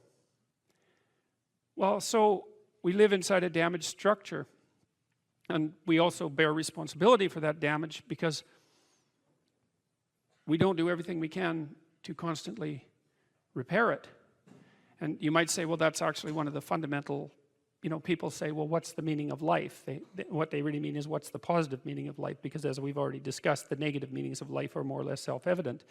Well, the positive meaning of life is to be found in noting the state of lack of repair of the walled city that you inhabit, and then sallying forth to do something about that, to repair the breaches and to fix up the walls and to make the structure that you inhabit as secure and as productive as it possibly can be. And there's no shortage of opportunities to do that. You can do that in your own mind, you can do that in your own room, you can do that in your own household, in your local community. And maybe if you get good at doing it at all those levels, then you can start to look beyond that. And so there's challenges. That's the thing that's kind of interesting about this insufficient structure, is that it has a set of challenges built into it because of its insufficiency, and perhaps even because of its corrupt nature, that calls forth the potential response from you of heroic adventure. And the heroic adventure is to man the barricades and repair the city. And you can always do that. It doesn't matter what your personal circumstances are. There's always something that isn't right near you, isn't correct, isn't laid out properly, that you could just fix if you wanted to. And one of the things that we're going to talk about tonight is the idea that if you adopt an attitude that's like that the role that you should play is to make things better wherever you are, however you can, that what would actually happen would be that things would get better wherever you are in all sorts of ways, and that we've really, as a species, you might say, or maybe even as singular individuals, we've explored that rarely. It isn't something that's put forth as a proposition that often, and it's quite surprising to me. And I had an interesting experience the other day. I went to the keg. I go there because I have food allergies, and they're very careful with people who have food allergies. And the waiter took me to the table, and he said that he had been watching my lectures, and that's a very common experience. And he was happy about that, and he said that he'd had 2 promotions at the keg in the last 4 months because he'd been watching my lectures. And I really found that an affecting experience, because you might say, well, he's working as a waiter at the keg and there's nothing particularly heroic about that. And I disagree with that, actually, because I don't care where you're located, you can do a hell of a job, and I mean that literally. At whatever job you have, you can take whatever job you have and you can make it a real nice little piece of absolute misery. Or you can act like a civilized human being and notice that no matter where you are, there's a richness and a complexity that's completely inexhaustible right at hand. And then you can take that seriously and you can say, well, I happen to be a waiter at the Keg, and perhaps that's not what I expected, and he's a young guy, and perhaps that isn't where I want to end up, but it's not nothing. It's a rich environment, and I can make it a lot better if I want to. I can get along properly with my coworkers and not gossip behind their back, and I can treat my customers properly, and if an opportunity comes my way, I can take it, and I can see what happens. And so he said that's what he had started doing, and that things were working out much better for him. He was in a much better job than he was 3 months ago. In 3 months, that's nothing, right? I mean, that's a nice trajectory. It's an uphill trajectory, and that's what you want, really. An uphill trajectory is actually even better than being somewhere good, as far as I'm concerned, because one of the things that really makes your life meaningful is the clear realization that you're headed somewhere better than you are now. And then it's even better if you also understand that there's a direct causal relationship between the things that you're doing and the steepness of that incline. And so I get a lot of letters from people like that, and they're most frequently young men, although not always. And they say, well, you know, I've been listening to these lectures and I decided that I'm going to try to take responsibility for my life, and so I've started to stop doing all the stupid things that I know that are stupid, that I know I shouldn't be doing. And I've started doing some of the things that aren't stupid that I know I should be doing, which seems pretty obvious, really, if you think about it. But obvious though it may be, that isn't necessarily what people do. And then they write and say, you can't believe what difference that makes. And they're thrilled about it. And so I'm thrilled about it when I get letters like that, because I really don't experience anything as better than a letter like that or a message like that, because it's so good to see things that aren't so good replaced by something better. And I really do think it's an open question. I truly believe it's an open question to what degree we could make things better if that's what we actually aimed at doing. You know, in some of the stories that we've covered already, the story of Cain and Abel in particular is really an analysis of that problem, which is so remarkable. It occurs so early in this document. It's such a foundational story. And it basically says, well, there's two modes of being in the world, right? There's one where you adopt the responsibility for living properly, for being properly, and you make the sacrifices necessary for doing that, and then everything will flourish properly. And the other one is a pathway of resentment and bitterness and rejection and murder and genocide. And that just seems exactly right to me. And so if the positive path beckons, if you can actually see what it is, if you can lower yourself enough to see what it is. Carl Jung said once that modern people didn't see God because they didn't look low enough.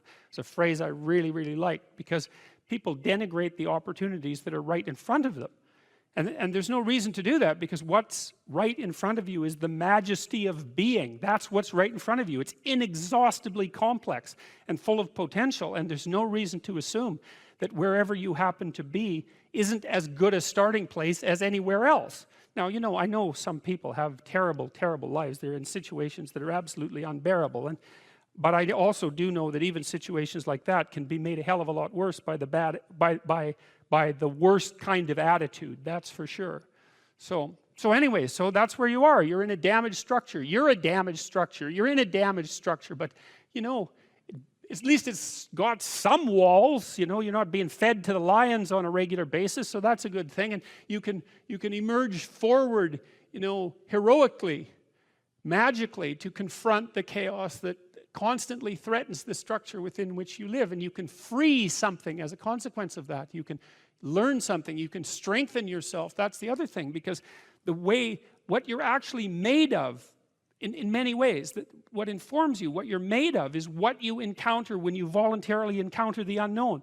And so the more you voluntarily encounter the unknown, the more you get made of. And the more you get made of, the more there is to you. And then the more you're good at encountering the unknown and restructuring order and calling forth proper order out of the potential of being. And God, you got to think, why wouldn't you do that, since you can do that? And it's an endless mystery. You know, I think part of it is that people Well, it's also encapsulated to some degree in the story of Adam and Eve, because what happens to Adam is when he becomes self-conscious, right?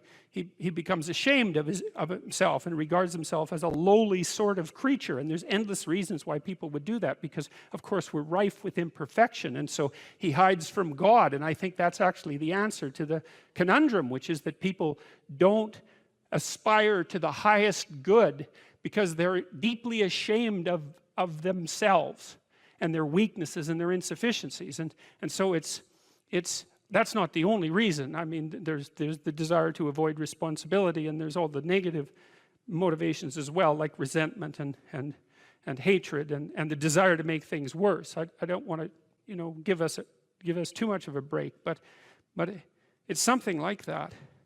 But it's okay to not be in a very good place if what you're trying to do with that not very good place is make it better. And one of the things I really have learned as a clinical psychologist is that you just cannot believe how powerful incremental progress is. You can do the calculations like, it's like compound interest, you know. If you make your life 0.1% better a week, man, in 2 or 3 years, you're in such a better place than you were that it isn't even like the same domain. And if you keep that up for 10 years or 20 years, you know, especially if you're young and you start early, you start to straighten yourself out and fix the things that you can fix. You can transform your lives in ways that are completely unimaginable. And God only knows what the upper limit of that is in terms of human possibility, because we are amazing creatures, you know, when we really get our act together and stop running at 10% of our capacity, you know. So that's what you do. You've got, you know, the fact that things aren't exactly the way they should be at least gives you something to do, you know, and that's maybe something great to do, because there's no shortage of suffering and trouble that besets the world that you could conceivably ameliorate in some way. And the utility and meaning, the utility of that and the intrinsic meaning of that is self-evident.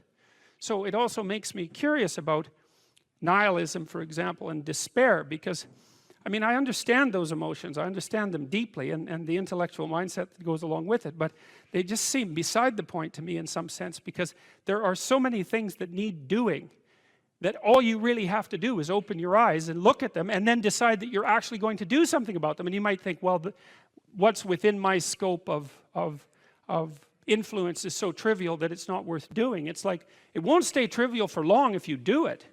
Not at all. And I don't think it's trivial to begin with. I don't think that I really don't believe that anything done right is trivial.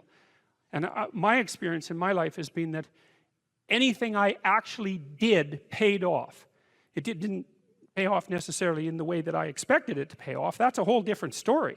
But if it was genuine commitment to do something, even if it went sideways and the outcome was really something other than what I expected, the net consequence over time was nothing but good. So every new frontier that can be conquered is an advance forward, and there's no shortage of frontier because we're surrounded by the unknown. We're surrounded by our own ignorance, and we can continually move into that domain, into the domain of chaos, or we can restructure pathological order, and that's the secret to proper being. And so then you encounter chaos that way, you know, and then you can regard yourself as the sort of entity that, despite its insufficiency, has the capability to conquer chaos, despite the danger of that. That's the other thing, because the fact that you're fragile is actually a precondition for your heroism, because if you weren't fragile, then there'd be nothing heroic about doing something difficult, right? Because if you couldn't be hurt or damaged or defeated or end up in failure, then where's the moral courage in the endeavor? It has to be that the fragility is built into the courage. And so it's not a reason not to engage in it at all. In fact, quite the contrary. And so there's so little emphasis in our popular culture, especially with regards to the so-called mainstream media, on discipline and responsibility, that there's a tremendous hunger for anything that pertains to that. And you have a right to be discussing that, I would say, because of your background, which, if nothing else, required a tremendous amount of discipline. Yeah, and I ended up writing a book called Discipline Equals Freedom. And I'm lucky that I wrote it when I did, because if I would have written it 2 years later, everyone would have said, oh, everyone's talking about discipline now. So Discipline, absolutely. Discipline does bring you freedom in life, and that's something that I kind of figured out over time. I didn't Well, really. so what do you mean by that? Like, how did you figure that out, and what do you mean by that? Because they're often, and you know, the classic sort of what would you call it, romantic rebel is someone who is free from excessive order. Let's say they see freedom and discipline as antithetical rather than seeing one as a precondition for the other. And so how did you learn that discipline was a precondition for freedom? If I've got the equation, how did that manifest itself in your own life? So we'll start off by saying this. And look, I was a young kid. I joined the Navy to go in the SEAL teams. I went through SEAL training. I showed up at a SEAL team 1. And when I got there, and as I look back, this is a very powerful thing, even though it's very simple. So I'm 19 years old when I show up at SEAL Team 1. I'm done with the basic SEAL training. And I have a goal in my head, which is this. I want to be a good SEAL. Mm-hmm. That's what I want to do. That's like, I don't know about anything else. This is what I want to do. That? I want to be a good SEAL. That's what I want. I want to be a good SEAL. And so as a 19-year-old with all kinds of energy, and we haven't talked about my childhood yet, but I was kind of like a very rebellious kid. When you talked about seeing a kid that looked like you could have handed him a club or a battle axe and he would have probably been feeling a little bit better, I was like that. I was constantly looking around for a club or a battle axe because that's what I felt like I needed to do.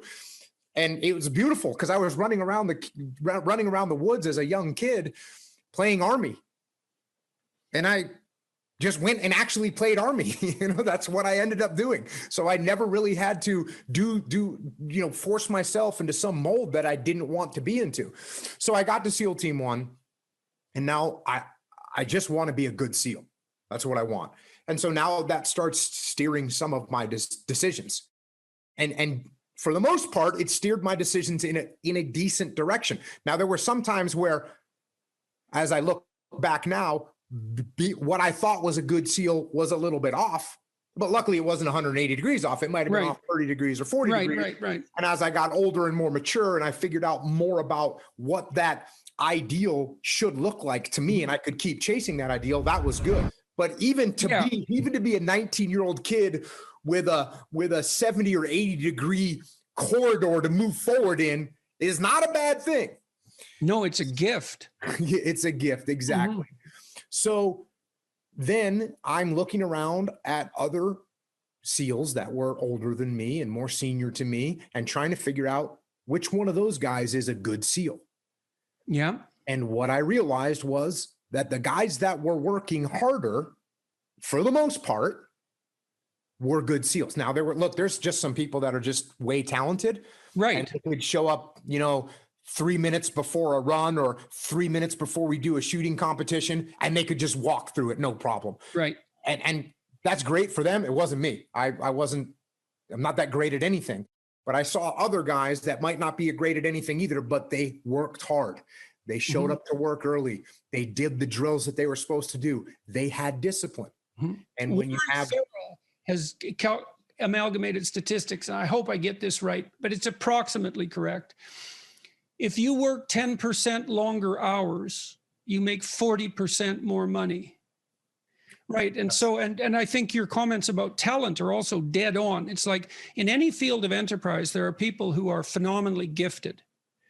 And then if they work really hard, they're even more phenomenally gifted, right? Those are the people who break records. But that talent apart, hard work actually works.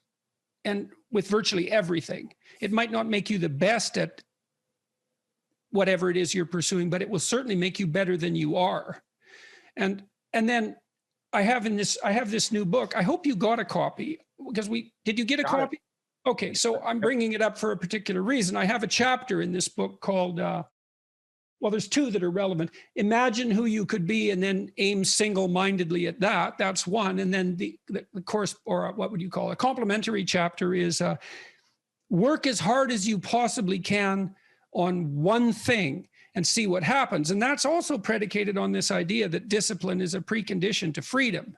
So you were fortunate, like you had this goal, right? So that meant you had a goal, which is a really big deal because you could learn about goals. You had a sense of a higher mode of moral being, that I would rather be a good SEAL than the person I am now. Well, it's a code of behavior and a way of perceiving. So there's an ethic in that. And then you said as well, you know, your conception of what good SEAL meant changed as you matured. But that's also fine. It wouldn't have changed unless you would have pursued that initial only partially accurate goal. And so that's also a really good thing for people to understand is like, if you don't know what you're doing, aim at something. Is it the right thing? No, but it's better than just shooting randomly. So you aim at something, and then as you aim and you move towards it, you're going to find out why you're wrong. And then you might recalibrate your aim. And that's going to happen over and over because as you move towards a goal, it recedes or it broadens or it recedes and broadens. And otherwise you'd run out of things to do. Well, so you're moving from point A to point B in your little circumscribed world. You've made everything invisible. And as long as that works, then your theory's good enough. It's accurate enough. It's true enough. You're in your little paradise. But if something comes up and objects, well, that's where your character is tested fundamentally. That's the character test. It's like, what do you do with messages of error? And that's a tricky issue. Okay, so here's a solution to that. Here's what not to do. I am a bad person. I got to see myself. I'm a bad person. I might as well just go jump off the bridge. It's like, no, that's not good. Because what that means is that every time you try to learn something, you're going to make a mistake. Because what do you know? So you're going to make mistakes. And if the rule is every time you make a mistake, you're going to go jump off the bridge, then that's not a useful problem-solving strategy. And so when you make a mistake, you don't get to beat yourself to death with a club. It's a bad strategy, and you'll have your internal tyrant in there who's perfectly happy about doing that. That's the, overactive superego that Freud talked about. Maybe it came to you via a parent who was too authoritarian, or a grandparent, or maybe it's just you because you're disagreeable and neurotic, and so you'll take or hyper-conscientious. You'll take yourself apart. Well, you've got a problem. Something has objected to you. Then the question is, well, what does that mean? Well, maybe you're not looking at the world right. Maybe your goals are wrong. Maybe you're not acting properly. It's okay. So the question that arises when an obstacle emerges is, which part of this structure needs attention?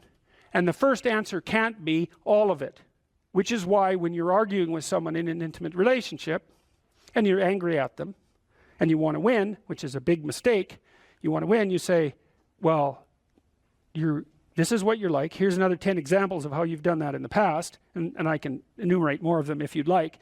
And so that's actually what you're like, and I've tried fixing you and it didn't work, and so it looks like you're going to be like that up into the future, and you're basically saying to them, well, you're a bad person, and the only thing they can do is either collapse or punch you. And punching you is actually better than collapsing. You know what I mean? It's such a counterproductive way of arguing. You don't leave the person any out. And so maybe, well, they're civilized, so it doesn't get physical. Well, maybe that's good and maybe it isn't. But then they end up either really not happy with you in a way that they will manifest the first possible opportunity they get, or they have to go off in the corner and cringe. It's like, great, you won. It's like now your partner's either hates you or is cringing. It's great. That's a real good victory, man. Rack up about 100 victories like that and you'll be in divorce court and spending $250,000 while being miserable about it. Yeah. So anyway, something objects to you and you think, okay, well, I need to take myself apart, right? Because there's a piece that's broken somewhere. And then you might think, well, let's assume it's a little piece to begin with. That's the right mechanism. It's like, okay, you got a C-. That doesn't prove that you're stupid. Now, it implies that you might be stupid, but it doesn't, right, really, it does, and that's why you don't want to look at it. Maybe it implies that you're lazy, or implies that you're ignorant, or like it implies all sorts of terrible. Might imply that you're a bad person even. But you don't want to leap to that, and that's sort of the proclamation of innocence before guilt. Assume that you're the least amount of reprehensible and ignorant possible. And so then you look at the micro routines. It's okay, well, I got a C- in this course. Maybe I should study for that course 15 minutes more a day for the next 3 months. And then you ask yourself, do you think you could do that? No, I'm too useless. Okay, how about 15 minutes every second day? You think you could do that? You put it in your schedule, like 15 minutes every second day in the morning. And that's, well, you think, well, what's wrong with me? Well, I'm not very good at managing my study schedule. That's not quite down here at the behavioral level, but it's pretty close, because what you can take an action. You can open up your schedule and you can say, oh, I'll mark 15 minutes aside. Then you can practice doing that. It's pretty low level in the hierarchy. It means, well, you're still not a horrible person. You just got to polish up your work ethic. And so what you want to do is it's like the old adage, you got to stand up for yourself, but you don't want to make unnecessary enemies. That's a really good thing to know. It's like, shut the hell up most of the time, but now and then you don't shut up because it's time to say something. You don't want to make unnecessary enemies, though. Well, you don't want to take yourself apart any more than is absolutely necessary. Start little, and you do that with people around you too. Like if you have a child, and the child does something that isn't right, then you think, okay, minimal necessary intervention. What can we do to decrease the probability that that's going to occur in the future? So that's a good thing to know with children. It's also a good thing to know with your partners. You're having an argument with them. It's like, okay, what the hell do you want? What's the minimum thing you can request from them that would satisfy you? And the evil part of your soul is going to be, I want them cringing in a corner. It's like, yeah, get that stuff under control, man. See if you can figure out what that person could offer you that would be minimal that you would accept. And then tell them that. It's like, here's the words I would like you to say in the apology I would like you to formulate, assuming that you think you did something wrong. We have to argue about that because maybe you didn't. But if you did, I want to specify it precisely and narrowly, and I want to give you an escape route. And you might only be able to do it badly because you're still mad. So you apologize half-heartedly. It's like you get a pat on the head for that. Good. Next time it'll be 51%, not half-heartedly. Right? So it's careful training. It's careful training of yourself and other people with the goal in mind, but also with the least amount of harshness possible. And then the other thing to do as well, and this is also true for you, and this is something I learned from studying the behaviorists, is like watch the people around you like a hawk. Whenever they do something that you think is good, you tell them. That's wisdom, man. You'll get so far with that you cannot bloody well believe it, because most people, they're afraid of any number of things, but one of the things they're really afraid of is that now and then they'll creep out of their cynical shell and try to do something good. It's like they're popping out this thing that's unbelievably vulnerable. They'll try to do something good and creep right back into their persona, and they'll look around and see if anyone noticed. And sometimes they'll get punished for it, and then they won't do it again. So don't do that. But then now and then you think, hey, I saw you do this. That was actually pretty good. And they think, oh, wow, someone noticed. It's like, wow. And then they'll think, yeah, I could do that again. And if you want to live with someone for a long period of time, I would say every time they do something that you would like them to do more of, number one, notice. Number two, tell them, right? Because I know you don't want to, because you really want to dominate them, and you don't want them thriving, because then they'd be competition to you, and you wouldn't be able to go complain to your mother about what a miserable partner you have, and you know how delightful that is. So you have to forego all that pleasure if you actually help your person develop. So you got to get over all that. It's really annoying. So you've got this person pegged as, yeah, you're stuck with them, and maybe it's the best you can do, but you got one eye open. And then every time they do something good, you don't want to notice, because if that elevated them a little bit, you wouldn't be able to feel so resentful and miserable and keep your eye open for the next possible affair. And that is what people are like. That is what people are like, and that's what you're like too. That's what people are like. So you got to decide if that's what you want, or you want to help the person that you're with grow. Now it's dangerous because they might outshine you. Well, good. Then you'll have someone to compare yourself to. That'd be a good deal. It's really rough with kids, because parents will stop their children from succeeding beyond them. They get jealous, and then they'll put them down. And then they have kids that do not like them, and they'll pay for it.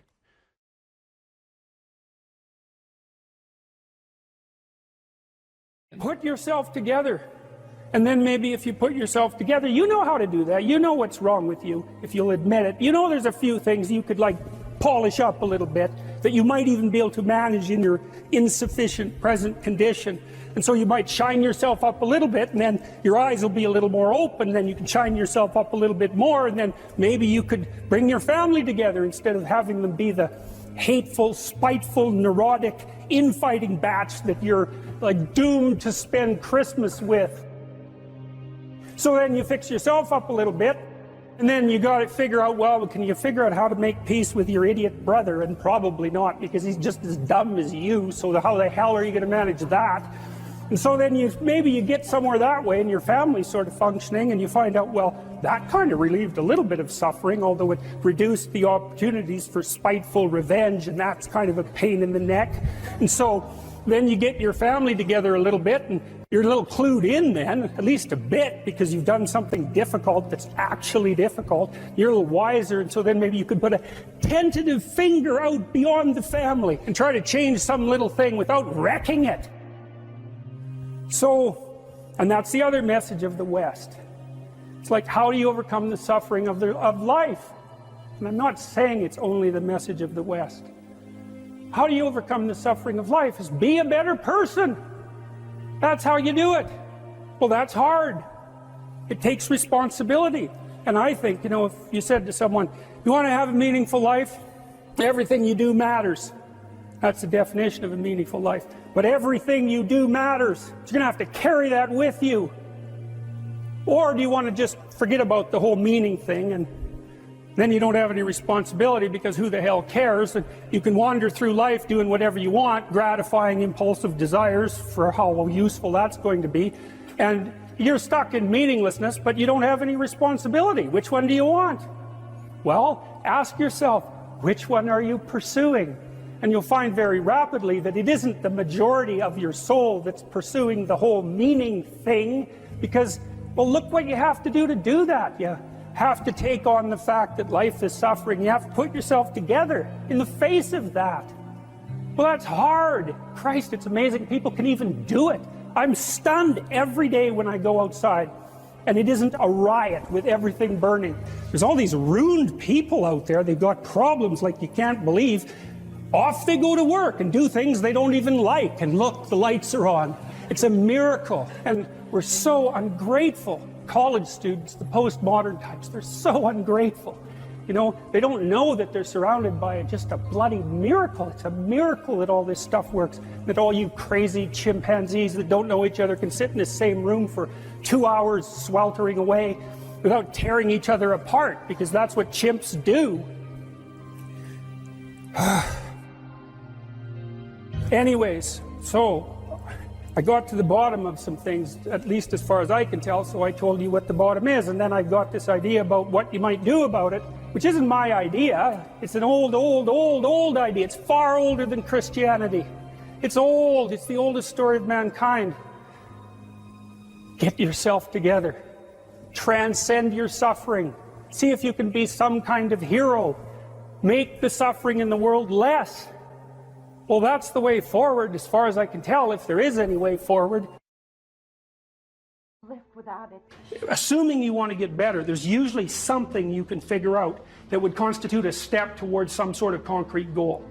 And my presumption, it's a behavioral presumption fundamentally, is that small accruing gains that repeat are unbelievably powerful. You can tyrannize yourself into doing things, but I wouldn't recommend it. What I would recommend instead is that you ask yourself what you're willing to do. It's a really effective technique. It's like a meditative technique. So, for example, you can get up in the morning and you can think, well, you know, I'd like to have a good day today, so I'd like to go to bed tonight without feeling guilty because I, you know, didn't do some things I said I was going to do, and I'd like to have kind of an interesting day. So you got to fulfill my responsibilities, and I want to, you know, enjoy the day. Then you can ask yourself, well, what would I have to do in order for that to happen that I would do? And the probability, if you practice this for 3 or 4 days, is your brain will just tell you. It'll say, well, you know, there's that piece of homework that you haven't done for like 3 weeks. You should knock that sucker off because it would only take you 10 minutes and you've been avoiding it and torturing yourself to death for 72 hours straight. And say, well, let's figure out what your aims are. You got to have some aims, whatever they are. And they might say, well, I'm so depressed I don't have any aims. And then I say, well, pick the least objectionable of the aims and act it out for a while and see what happens. Because sometimes your emotional systems are so fouled up that you have to pretend. You have to act the thing out before you can start to believe it. Life can be meaningful enough to justify its suffering. I thought, God, that's such a good idea. Because it's not optimistic exactly. You know, some people will tell you, well, you can be happy. It's like, those people are idiots. I'm telling you, they're idiots. There's going to be things that come along that flatten you so hard you won't believe it. And you're not happy then. And so if life is to be happy, well, in those situations, what are you doing? Why even live? But life isn't to be happy. If you're happy, you're bloody fortunate, and you should enjoy it. You should, because it's the grace of God, so to speak. People know when they're doing something meaningful. They can tell. So why the hell don't they do meaningful things all the time? It seems obvious. You could do it. I mean, it's hard, you know, because other people want you to do other things, and it's a struggle, but everything's a struggle. Oh, I get it. I see why. It took me about 10 years to figure this out. People have a choice. Choice number one, nothing you do means anything. Well, that's kind of a drag, right? It's meaninglessness of life and all that, existential angst. You know, that's kind of a pain. But the upside of nothing that you do is meaningful is you don't have to do anything. You've got no responsibility. Now, you have to suffer because things are meaningless, but that's a small price to pay. The alternative is everything you do matters. Really. If you make a mistake, it's a real mistake. If you betray someone, you tilt the world a little more sharply towards evil rather than good. It matters what you do. Well, if you buy that, then you can have a meaningful life. But there's no mucking around. It means responsibility. It means that the decisions you make are important. It means that when you do something wrong, it's wrong. Well, do you want that?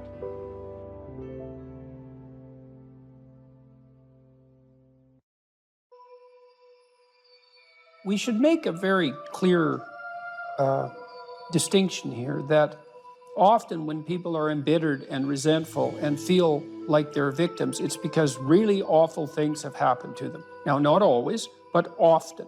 And so then the question is, well, if you're in a situation and something really awful is happened to you or has happened to you, then, well, why shouldn't you feel like a victim? And is there a better alternative? And part of what you were trying to lay out in this part of the book is what those better alternatives are. So part of looking for that hero is to find out from someone else's example. In your case, it was your mother, but these other sources that you described of people who were in a sort of hell in an undeniable sense, but who chose in a very real way to make it as good as it could possibly be given the circumstances. And so they had to turn to sources of power, let's say, and strength and fortitude and resilience that weren't, in some sense, obviously associated with the catastrophe. I mean, in your mother's case, it's a pretty tragic situation. She's a young mother, she has young kids, now she has breast cancer, and she fights a losing battle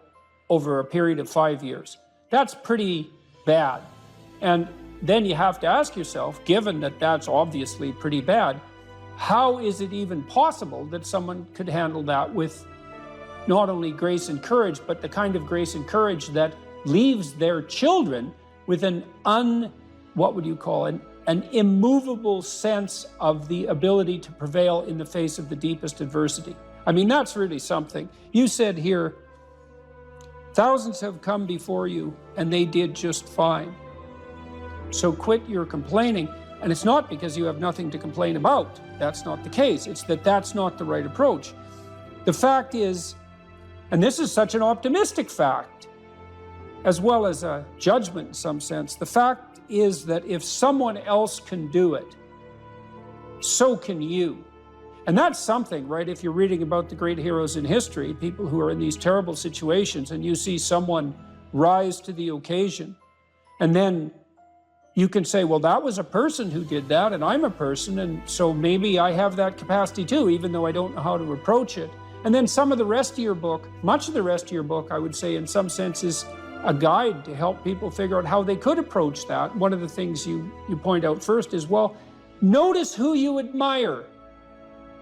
And then maybe try consciously practicing becoming like that. And you know, people are very, very, very, very tough. And it turns out that if you face things, that you can put up with a lot more than you think you can put up with, and you can do it without becoming corrupted. And she did recover quite fully, and much as a consequence of her own machinations, because she figured out what was wrong with her and then took the necessary steps to fix it, which is nothing short of a bloody miracle as far as I'm concerned. And anyways, part of the cat bit is I actually start by talking about our dog, who actually died about a year ago, but he's still alive in the book. I let people know, because dog lovers love dogs, and if you love cats, then they think you don't like dogs, and then they don't like you. So I also point out at the beginning of the chapter that, if you want to pet a dog on the street, that's okay too, so you don't have to get up in arms about it. But the idea is that, you have to be alert when you're suffering. You have to be alert to the beauty in life, the unexpected beauty in life. And that's kind of what I was trying to get across with the idea of the cat. There's this cat that lives across the street from us called Ginger, and Ginger's a Siamese cat. And cats really aren't domesticated, technically speaking. They're still wild animals, but they kind of like people.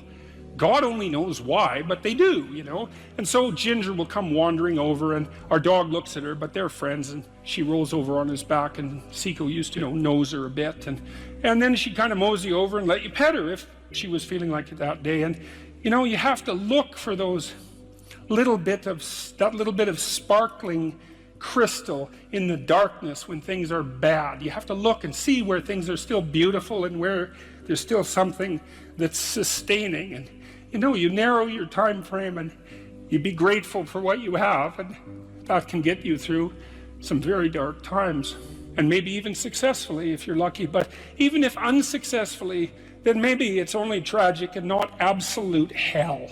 And you can do that, in the worst situation. You can make it only tragic and not hell. And there's a big gap between tragedy and hell. There's nothing worse at a deathbed than to see the people there fighting. The death is bad enough, but you can take that, as terrible as it is, and make it into something that's absolutely unbearable. And maybe I think, and this is sort of what I closed the book with, this idea is that if we didn't all attempt to make terrible things even worse than they are, then maybe we could tolerate the terrible things that we have to put up with in order to exist, and maybe we could make the world into a better place, and it's what we should be doing and what we could be doing, because we don't have anything better to do. And that's what the book is about, and that's the end of 12 Rules for Life. It's known from multiple dimensions simultaneously that the system that produces happiness, let's say in the founder's sense, produces that emotion in relationship to the observation of movement towards a valued goal. And so you can derive some conclusions from that. The first is that without a goal, there's no happiness, by definition, because happiness marks movement towards a valued goal. The next is, well, the higher the goal, the more value there is in the observation of movement towards it. And so out of that, you might ask, well, then what's the highest goal? Because why don't we go for that? Well, then you could say, well, you should do your best for the best. You might say, well, that's just to make me hedonically happy. It's like, well, wait a second, cocaine will work for that, because it actually even activates this system. But what about tomorrow and next week and next month? And so the problem with hedonism as a goal is, first of all, it vanishes when you're suffering. But even failing that, if you're serving yourself hedonically in the narrow sense, it's just about me and my pleasure. It's like, okay, which you? Today's you, tomorrow's you, next week's you, next month's you. What about next year, 5 years from now, 10 years from now? You're going to lead a hedonic and dissolute life, and what are you going to be, a burnt-out shell and a wreck, a dismal wreck in 10 years? Because that's what'll happen. And so if you don't construe yourself as a community stretched out across time, then you're not even serving yourself. And if you do construe yourself as a community stretched across time, then serving other people and serving yourself turn out to be exactly the same thing. I just did a course on the Sermon on the Mount, and Christ, in one of the sections of that sermon, he says to people that you shouldn't lose your saltiness, you shouldn't lose your savor, and you're the salt of the earth, and without that salt, everything loses its flavor. And salt is a preservative, and it's a spice, and that's often conceptualized that phrase as referring to the salt of the earth, you know, the solid, reliable types who bear all burdens. But that is not what it means. I looked at a lot of different translations. I talked to a lot of people about that verse, and really what it means is, well, there should be some spiciness and unpredictability and humor about you. And there should be some play in the system, right? Because that's what stops you from just being the narrow, dead, past letter of the law with no spirit. There should be some snake inside the tree, right? There should be some fire inside the bush. Those are all ways of construing that are symbolically equivalent. There should be some dynamism in you, and a fair bit of that's associated with, well, enthusiasm. That's fun, but enthusiasm means to be imbued with the Spirit of God. That's why people like comedians so much too, because that's what they do. And so you have to leaven the duty with humor, and your book does a lovely job of that too, because your book, which is a very conservative book in the best possible way, and is a call to duty and responsibility, but you constantly return to themes of both stoicism and humor, which are tied together in some sense, you know. I was just in Newfoundland for the last week doing a documentary there, and Newfoundland's a rough rock, and it's beautiful and harsh, and the people there are tough and resilient, man, because they had to be. And Newfies have a great sense of humor, and they're always making fun, and that's a necessary leaven, right? That ability to deal with serious matters in a light with a light touch, and it's something I'm trying to learn to do more and more, even in the most serious of conversations, you know, because if you're a master, you've got both. You've got that light touch and that sense of humor. You really see that in military people who've been through rough situations. When you see someone in the depths of genuine suffering, hopefully what you're trying to do is to throw a lifeline. And one possible lifeline is compassion. And that's probably the right lifeline to throw an infant, you know, who's suffering. That sort of overwhelming compassion. But for someone who is an adult or making progress towards being an adult, the lifeline that might be thrown is, there's something within you that would let you be more than you are, and much more, and maybe enough more so that you could actually deal with this suffering so it didn't turn into hell and take everything along with it. And there isn't anything more optimistic than that. You say something here, which I think is extremely, I'm going to read something from your book here. It is true that character is to some extent innate. I would say what that does is that it provides each of us with a range of talents and a range of temptations. And so it's something like that. So it's the hand we're dealt, and there's certainly a genetic element to that. Our genetic makeup imbues in us certain proclivities. But it is as true that character is mostly a consequence of choices. Strangely enough, we all make them, and we should make them deliberately, with the knowledge that these choices are part of our responsibility toward a purpose other than our own selfish aims. That responsibility is to your family, friends, community, and country.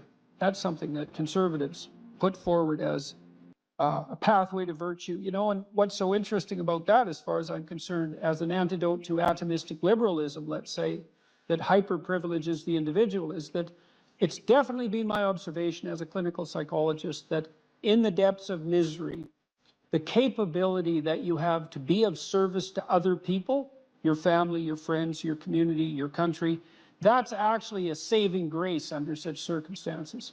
You know, and that people really find a deep and abiding meaning in that service. So it's not just finger wagging and the pointing towards duty. It's like, no, you don't understand that if you're in desperate straits, if your life is falling apart, if you're nihilistic and miserable, and maybe you have your bloody reasons, because maybe you do, that's still the case that if you step outside yourself and you try to make the lives of other people better, that's the best possible thing that you can do for yourself.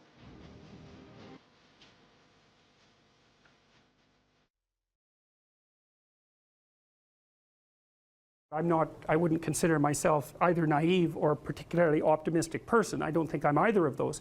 But this isn't actually an idea. This is one of the only ideas that I've ever found that I really believe to be rock solid. I actually think that it's true. And it's very optimistic because it says you can use your sense of meaning to calibrate your progress through life. But there's rules. You have to aim at the highest possible good that you can conceive. Now, and that's subject to update, because what the hell do you know? But you start by aiming at the star you can see rather than the dimmer one that you can't yet perceive. And then you decide that you're going to do that honestly, right? That's a big decision. So the first decision, I think, in some sense, is a decision of love. You're going to decide that being is worthwhile and that you're going to work for its betterment. And that's a decision that's based on love. And the second decision is based on truth. Having made that decision, you're going to play a straight game. Having made those two decisions, I think that you can allow your sense of meaning to calibrate your pathway. And then what's so interesting is that you hit a state that's as close to paradisal as you're going to hit right away, because being engaged like that, it's better to be engaged in the solution of a complex problem than not to have a problem at all. And that's no different than saying it's better for there to be being than non-being, because being is a problem. And so if you want to have no problems, then you have no being. And you could say, well, being is so miserable that maybe that's the route we should take. And fair enough, but maybe you can have your cake and eat it too. You can have the damn problem.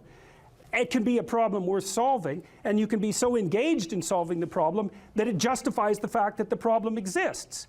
And then you get to have the problem and the solution at the same time, and maybe that's better than not having the problem at all. And I believe that, because one of the things I have seen, and I've seen this being so interesting when I've been lecturing to people, especially more recently, and this is also manifested itself on YouTube.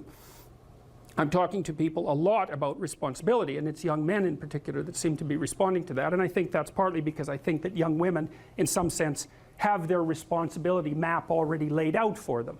It's also less voluntary in some sense for women, because they have more complicated problems to solve in the first part of their life, right? Because they have to get the family problem solved. But whatever. I've been talking in a very delineated manner about responsibility, which is a strange thing to sell to people, but responsibility is what gives your life meaning. And so then you might say, well, then take on ultimate responsibility. And what happens? You have an ultimately meaningful life. And then you might say, well, if your life is ultimately meaningful, it doesn't matter if it's punctuated by tragedy or even predicated on tragedy. It's worth it. And I think that's true. And everything I've seen indicates to me that's true. Every time I get my clients to take on more responsibility, you know, and it isn't an injunction. You're a bad person, you should take on responsibility. It has nothing to do with that. You can define the damn responsibility. It isn't something that someone else should impose on you. It's not a matter of doing what you should do in some abstract manner. It's not that. It's the choice of what game you're going to play. And you know, you can play the game of the seeker, I would say, and if you play that game, then everyone wins. And it's the best game you can play. And so the answer, in some sense, to the tragedy of life, to the catastrophe of life, to the fall, is to adopt the responsibility of mortality that goes along with that, and to play that game maximally. And paradoxically, it's in the willingness to do that that the solution emerges. And I have done my best with every single thing I've talked to you guys about. I have done my best to do what Dostoevsky does in his novels, which is I make a proposition and then I spend months or years trying to figure out if I can take the bloody thing apart, if there's something wrong with it, because I want to find out. I want to hit it with a hammer and see if it breaks. And what I've been trying to do is to tell you all the things that I've gathered, let's say, or laid out or articulated or discovered over the last 30 years that I have not been able to break with the biggest hammer that I could take to them. And I guess that's the fundamental one, is that I believe that the idea that lurks in these images, derived from very different cultures, it's the same idea. Life is suffering. Right, indisputable. What do you do about that? You voluntarily accept it and then strive to overcome the suffering that's a consequence of that. And you do that for you, and you do that in a way that makes it better for other people. And then that works. And one question might be, well, how well does it work? And the answer is, the only way that you can find out is by trying it. That's it. That's the existential element of it. The proof is to be derived by the incarnation of the attitude in your own life. No one can tell you how it will work for you. It's the thing that your destiny is to discover that. And you have to make the decisions to begin with. It's like, because you can't do this without commitment. You have to commit to it first. That's the act of faith that Kierkegaard was so insistent upon. You have to say, I'm going to act as if being is good. I'm going to act as if truth is the pathway to enlightenment. I'm going to act as if I should pursue the deepest meaning possible in my life. And there's reasons to do none of those. They're real reasons. So it's really a decision. But you can't find out what the consequence of the decision is unless you make the decision. I think the same thing happens when you get married, by the way. So if you think you might leave, you're not married. And then you think, well, the marriage didn't succeed. It's like, well, maybe you were never married. Because the rule is, you don't get to leave. And there's a reason for that rule. Now, I'm not saying that there aren't situations where there should be exceptions made for that. That's not the point. The point is that there's some games you don't get to play unless you're all in. And the other thing that's so interesting about being alive is that you're all in. No matter what you do, you're all in. This is going to kill you. So I think you might as well play the most magnificent game you can while you're waiting. Because do you have anything better to do? Really? Why not pick the best thing possible that you could do? Why not do that? Maybe you could justify your wretched existence to yourself that way. I think you could. That's what it looks like. You know, people find such meaning in the responsibilities they adopt, it stops making them ask questions about what life is for. If you have a newborn child, for example, like unless you're really in a bad way, psychotically depressed, or maybe your personality really needs some retooling, you stop thinking about anything but ensuring that that baby is doing well. And if someone comes along and asks you an existential question about your commitment to that, the right response is, why are you asking me such stupid questions when this is manifesting itself right in front of your eyes? Like, how blind can you be? That isn't a time for questions about the meaning of life. The answer is right in front of you. And if you can't see it, it's not because life has no meaning, it's because you're blind. I mean, that's what the image of the Virgin Mother and the child is all about. It's like, what's the answer to the meaning of life? Here's an answer. It's like, well, I'm going to criticize that. Well, go right ahead. You know, it's like what you're like a what do you call that? A termite gnawing on a temple. There's no utility in that sort of criticism.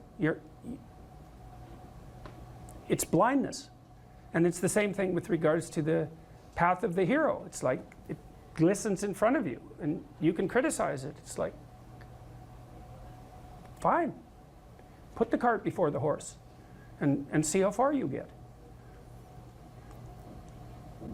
So I thought, to bring full closure to the class, I was trying to solve this terrible puzzle that confronted me and many other people about how it was that human beings got themselves in such a tangle about what they believed.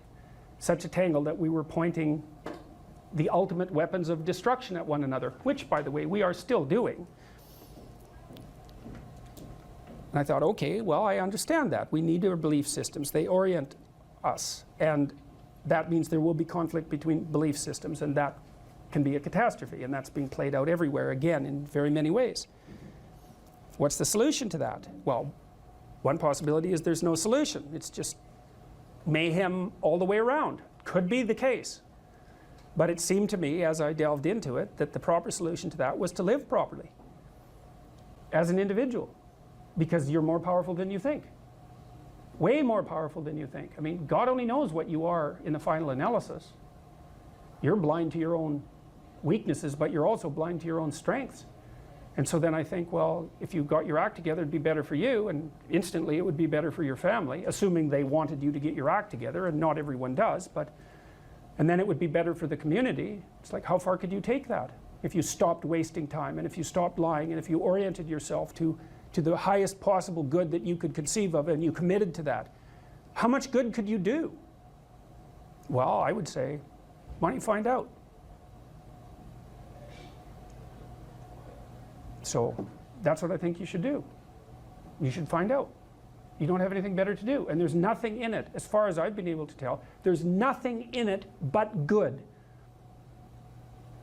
So maybe you could sort yourself out so that you wanted nothing but the good. And then maybe you could help make that manifest in the world. And maybe we wouldn't have all these terrible problems then. At least we'd have fewer of them, and that would be a start. So it's the answer to the problem of humanity is the integrity of the individual. That's the answer. So, and states that are predicated on that realization are healthy. So, and states that aren't are doomed to stagnation and catastrophic collapse. And personalities that are predicated on self-tyranny and the tyranny of others are doomed to collapse. So, and then you think, well, what's the barrier? And the barrier is, are you willing to accept the responsibility? And part of the answer to that is, reduce the damn responsibility until it's tolerable. You don't have to fix everything at once. You could just start by fixing the things that you could fix. Or you could even do it more. You could do it with even less self-sacrifice. You could start by fixing only the things that you want to fix. God, you can get a massive way that way. So do it. See what happens. That's what you should have been taught in university right from the beginning. It's like, aim at the highest good. Tool yourself into something that can attain it. And go out there and manifest it in the world. And everything that comes your way will be a blessing. And so all you have to do is give up your resentment and your hatred. I know that's a hard thing to give up because you have plenty of reason for it. That's probably a good place to stop. So it was a pleasure. And it's also very much worth thinking about with regards to setting up your life in general. It's like, if you concentrate solely on your career, you can get a long way in your career. And I would say that that's a strategy that a minority of men preferentially do. That's all they do. They work like 70, 80 hours a week. They go flat out on their career. They're staking everything on the small probability of exceptional status in a narrow domain. But it's hard on them. They don't have a life. It's very difficult for them to have a family. They don't know how to take any leisure activity. Like, they get very one-dimensional. Now, it may be that unidimensionality is the price you have to pay to be exceptional at one thing, right? Because if you're going to be something like a genius level mathematician and you want to do that or a scientist, say, it's like, you're in your lab all the time, you're working 70 hours a week or 80 hours a week, you're smart, you're dedicated, you're unidimensional, and that's how you get to beat all the other people who are doing that. It's the only way. But the problem is you don't get a life. Now, if you love being a scientist and you have that kind of focus of mind, well, first of all, you're a rare person, and second, you're going to pay for it. But fine, more power to you. But it's a risky business to do that. You sacrifice a lot for it. And I would say most often, if you're speaking about having a healthy life, that isn't what you do. You spread yourself out more. So, you have a family, you have some things that you do outside of work that are meaningful to you and useful. You have a network of friends. Those 3 things alone, or 4 things alone, are plenty to keep you well oriented. And then if one of those things collapses, everything doesn't go. Now, the price you pay for that is the more you strive to optimize that balance, the less likely you are to be fantastically successful at any single one of them. But you might have a very, if you consider your life as a whole, that might be a winning strategy. One of the things Carl Jung said, I really liked this. He thought that men went after perfection and women went after wholeness. So they're different value, they're different, there's something different at the top of the value hierarchy. So perfection would be stake it all on one thing and look for radical success. Not that all men do that, because they don't, but we're talking about extremes, at least with regards to the men that do that. The wholeness idea is more like, well, I want It's like I want one thing in my life to be 150%, or I want 5 things in my life to be 80%. Well, there's a lot more richness in a life where you have 5 things operating at 80%, but you're not operating at any of them at 150%. So, and I really believe this because I've watched men and women go through their careers now for a long period of time, and one of the things that, there's lots of things that produce this, but one of the things that I've noticed is that mostly women in their 30s bail out of unidimensional careers. They won't do them. They won't put in the 80 hours a week that they would have to put in order to dominate that particular area. And it isn't, the reason that they won't do it is because they decide it's not worth it. And no wonder, because why would that be worth it? You have to ask yourself that. It's like, well, you want to be an outstanding scientist. It's like, okay, really, that's what you want, because that means that's what you do. Because you're competing with other people, you know, they're smart, they're hardworking, and if you want to be at the top, you have to be smarter and work harder than any of them. And working hard means working long hours. I mean, it also means working diligently, but in the final analysis, it's also an additive issue. If I'm smart and hardworking and I can crank out for 70 hours a week, and you do it for 30, it's like, in 2 years, I'm so far ahead of you, you will never ever catch up. So, anyways. And I think partly, maybe part of the reason too that women are oriented that way more than men, I think there's 2 reasons. One is socioeconomic status does not make women more attractive on the mating market, but it does make men more attractive. And the second is women's time frame is compressed, right? Because guys can always say, well, I'll have kids later, and they can say that till they're like 80. Whereas women, it's like, no way, man, you got to get it together by the time you're, let's say 40, but really probably by 35, but definitely by 40, because otherwise it ain't happening. And that's bloody dreadful. Like, the most unhappy people you ever see, no. No. One of the common routes to extreme unhappiness is to want children and not have them. I wouldn't recommend that. You know, you see couples who are in their 30s. 1 couple in 3 over the age of 30 has fertility problems. That's defined as inability to conceive after 1 year of trying. 1 in 3. So it's worth thinking about, because people are very, very unhappy if they want to have kids and then they can't. Man, you're in the medical mill for 10 years if that's what happens to you. Here's some items, so you guys can do a quick big 5 on yourselves, and I'll tell you the upside and downside of it. So if you're orderly, you follow a schedule. How many of you follow a schedule? Okay, and how many of you don't? Okay, so one thing I would recommend is that you do. And I'll tell you why. Like, intelligence is a very good predictor of academic performance. And there's not a lot you can do about your intelligence. I mean, you can squander it, but it's very difficult to improve it. Conscientiousness, well, it's a trait too, so it's hard to work on, but we know that conscientious people get better grades. And it's reliable, and it's a powerful effect. And so, if your time use is organized, then the probability that you're going to be successful is very high. So, one of the things you might think about is make friends with a calendar, like Google Calendar or something like that. And I can tell you some tricks about that, because really it is important. Like, and I'm not kidding around about this. If you're low in conscientiousness, it's really going to trip you up as you walk through life. There's not very many advantages to it that I've been able to see. And I'm not assuming that just because you don't follow a schedule, you're low in conscientiousness, but it is one of the items that mark it. The advantage I've seen so far to being unconscientious is that if you become unemployed, it doesn't bother you as much. And I mean, that actually turns out to matter in some situations. So, like, you know, if a big company has to shed 50% of its employees, it's the conscientious people are going to suffer themselves to death for it. And the unconscientious people, they're not going to care anyways, because they weren't working anyway. So it doesn't matter if they have a job or not. So here's one way of thinking about making use of a schedule. Often people are afraid of schedules because they think of them as a trap.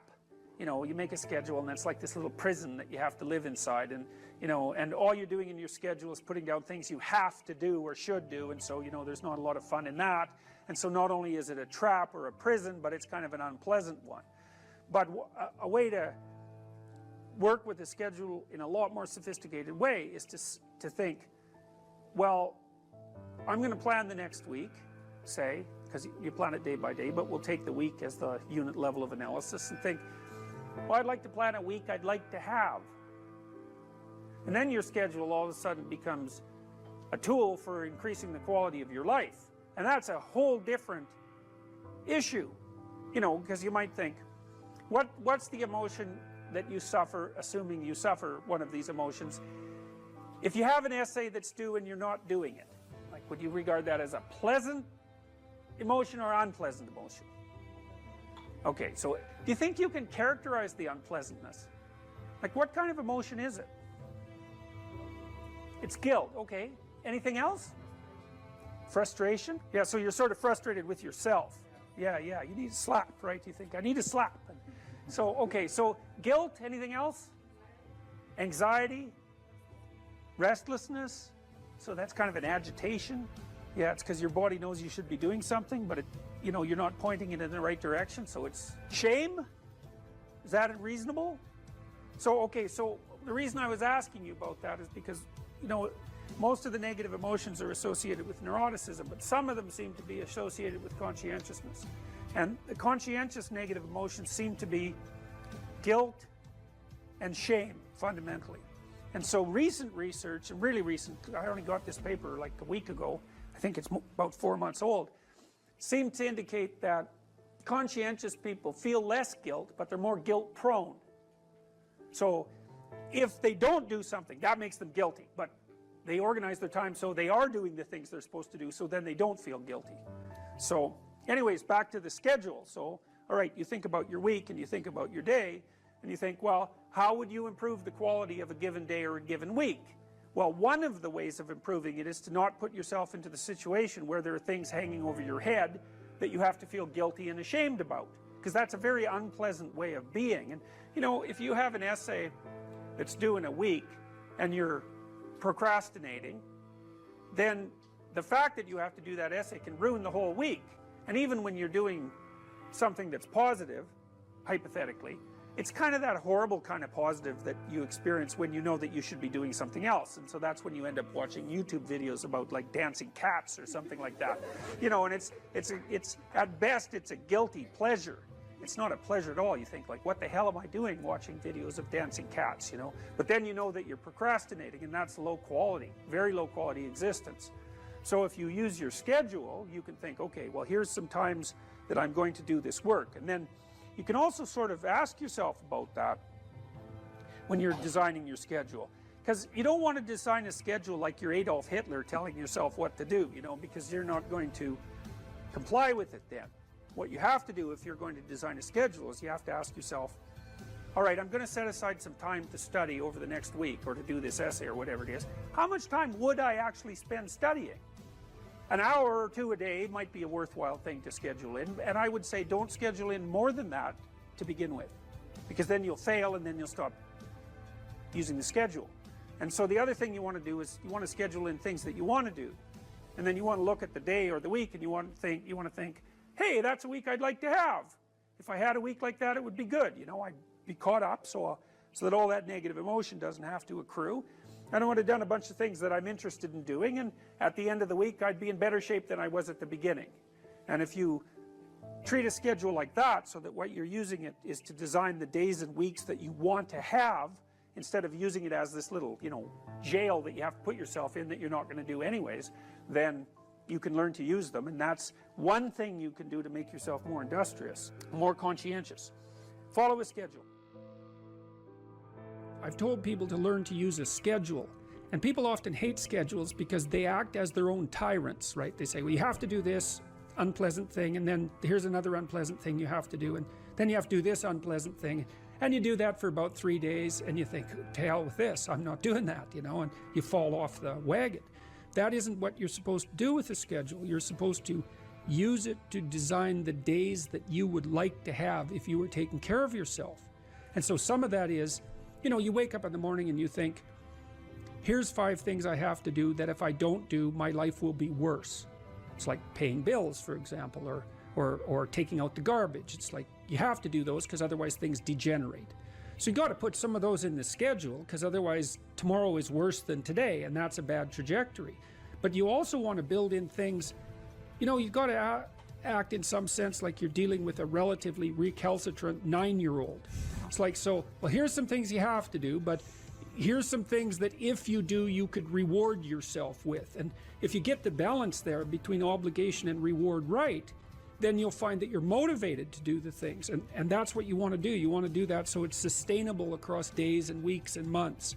And so you got to treat yourself like a good boss would treat a valued employee, and not like a tyrant would treat a slave, because the slave will rebel. And, you know, people say, well, I don't follow through on my plans. It's like, well, A, they're probably not very well formulated, and maybe you're doing them because of an external moral obligation or something, not really your plans, right? And B, you're acting like a tyrant and a slave, and that's a bad relationship to have with yourself. Treat other people as you would like to be treated. It works both ways. You also treat yourself like you treat other people properly. So that's a necessary thing, and often people don't do that. But the scheduling is really important.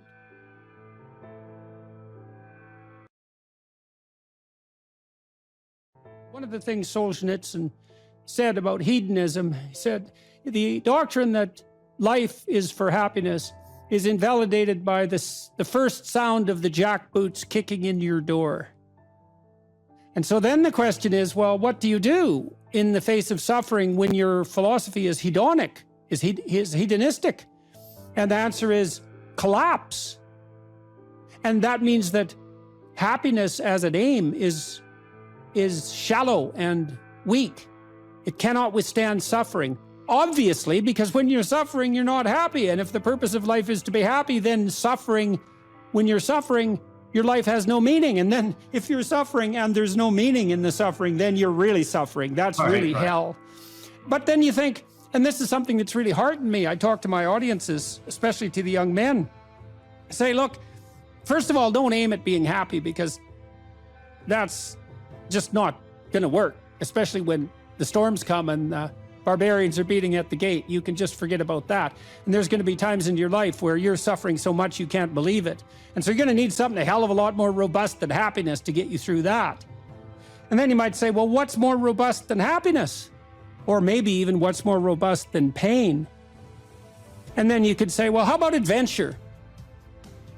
How about adventure? How about we go out and sail the uncharted seas, you know? How about we go and, Jesus, I talked to a guy the other day. He's a driver for me down in Nashville, where I am, ex-military guy, special forces guy, tough as a bloody boot, now works as a cowboy out in Montana, you know, a real character, perfect bloody American archetype. He knew he wanted to be in the special forces when he was 5.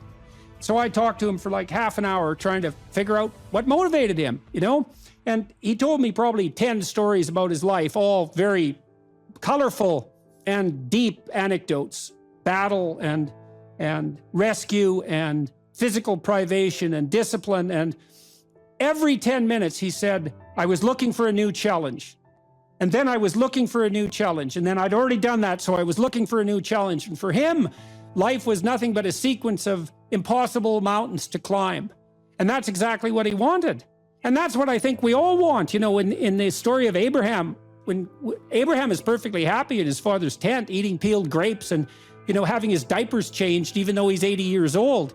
And God calls him out to adventure. And it's very catastrophic, right? Because Abraham encounters tyranny and starvation and war and conspiracy to steal his wife and his own proclivity to lie cowardly. And this is all like that's his first sequence of adventures. And you think, well, what the hell's going on here? It's certainly not the case that God called him out to be happy.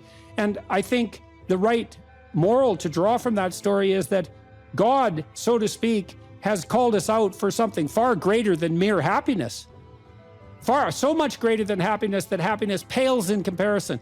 He's called us out for the adventure of our life that's of sufficient moral integrity to justify the suffering.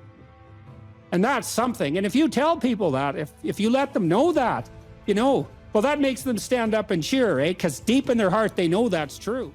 They're hearing that spirit of adventure calls you to be a patriarchal despoiler of the planet. And that demoralizes young men. And that's, of course, exactly the point, because demoralized young men aren't oppressors, although, yes, they are. And they're not despoilers of the planet, although, yes, they are. And so So happiness, it's like, you know, that's just, happiness is a side effect of moral venture, you know, and if it comes along, you should be bloody thrilled. But as an aim, it's for narcissistic 3-year-olds as an aim.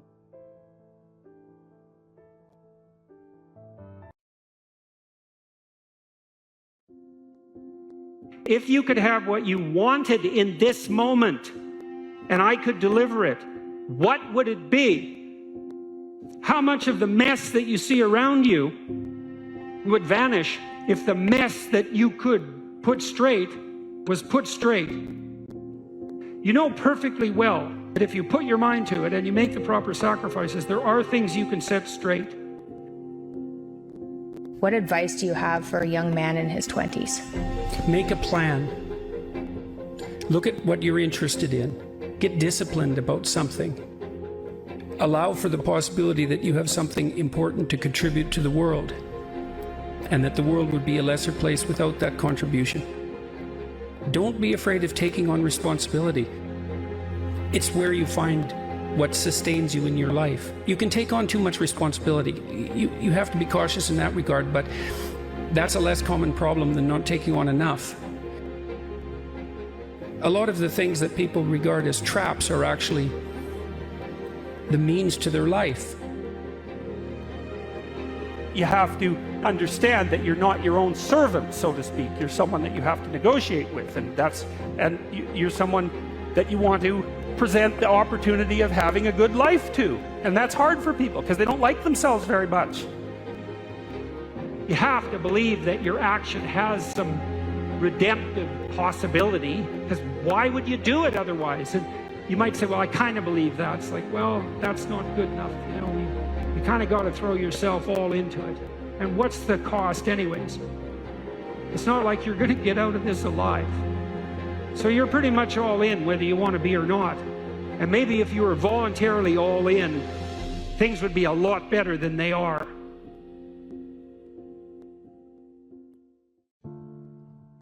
If the world isn't everything that you want it to be, maybe you're not acting the way you should. One of the things people do to buttress themselves against failure is to never let themselves really gain clarity about what they need and want. Let's say you try something, but you only do it half-heartedly. And then you fail, and you think, well, I didn't really fail because, you know, I held a bunch back in reserve, and so I didn't get what I wanted, but maybe had I been all in, I would have. And so you don't have to upbraid yourself too much for the failure. Now, it's a catastrophic way to live, to sit on the fence and to not commit, because instead of risking the possibility of failure, you engage in what's essentially the absolute certainty of failure. Because if you want something worthwhile and difficult, which you probably do if you want to have an adventure and go somewhere, then what's the chance you're going to get it if you're halfway in? You can't be halfway in, but that sort of protects you against failure, because you can tell yourself, well, if I tried, I could have done it. It's like, you know, you tell yourself that 200 times and your life's over.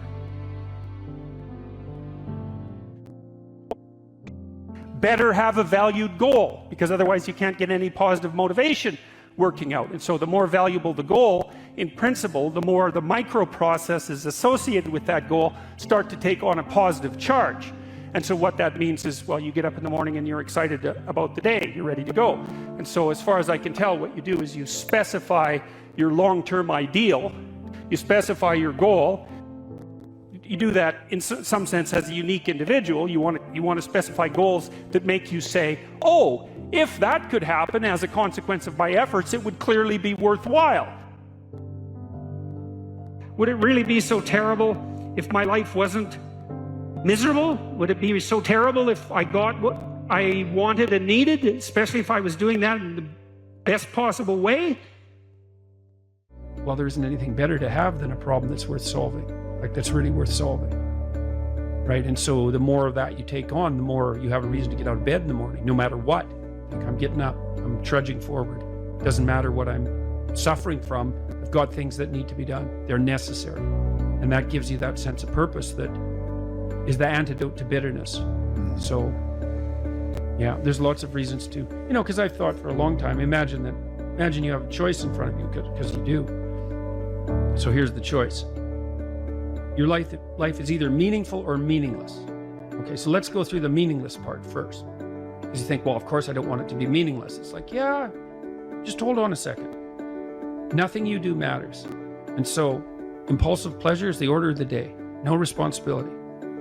You can do whatever you want. It's like Pleasure Island in Pinocchio, right? Or it's like Neverland in Peter Pan. You're still a kid. You can play all the time. Yeah. Impulsive pleasure and no responsibility. That's the reward for meaninglessness. Well, but then the other side is, okay, well, let's say you want your life to be meaningful. It's like, okay, then what you do matters. It actually matters, right? Make a mistake, hurts you, hurts your family, hurts the world in a deeper way than you think. And you have to be awake to that. And then you have to take it on yourself. It's very helpful for people to hear that they should make themselves competent and dangerous and take their proper place in the world. Competent and dangerous? Mm-hmm. Why dangerous? Because it's the alternative to being weak.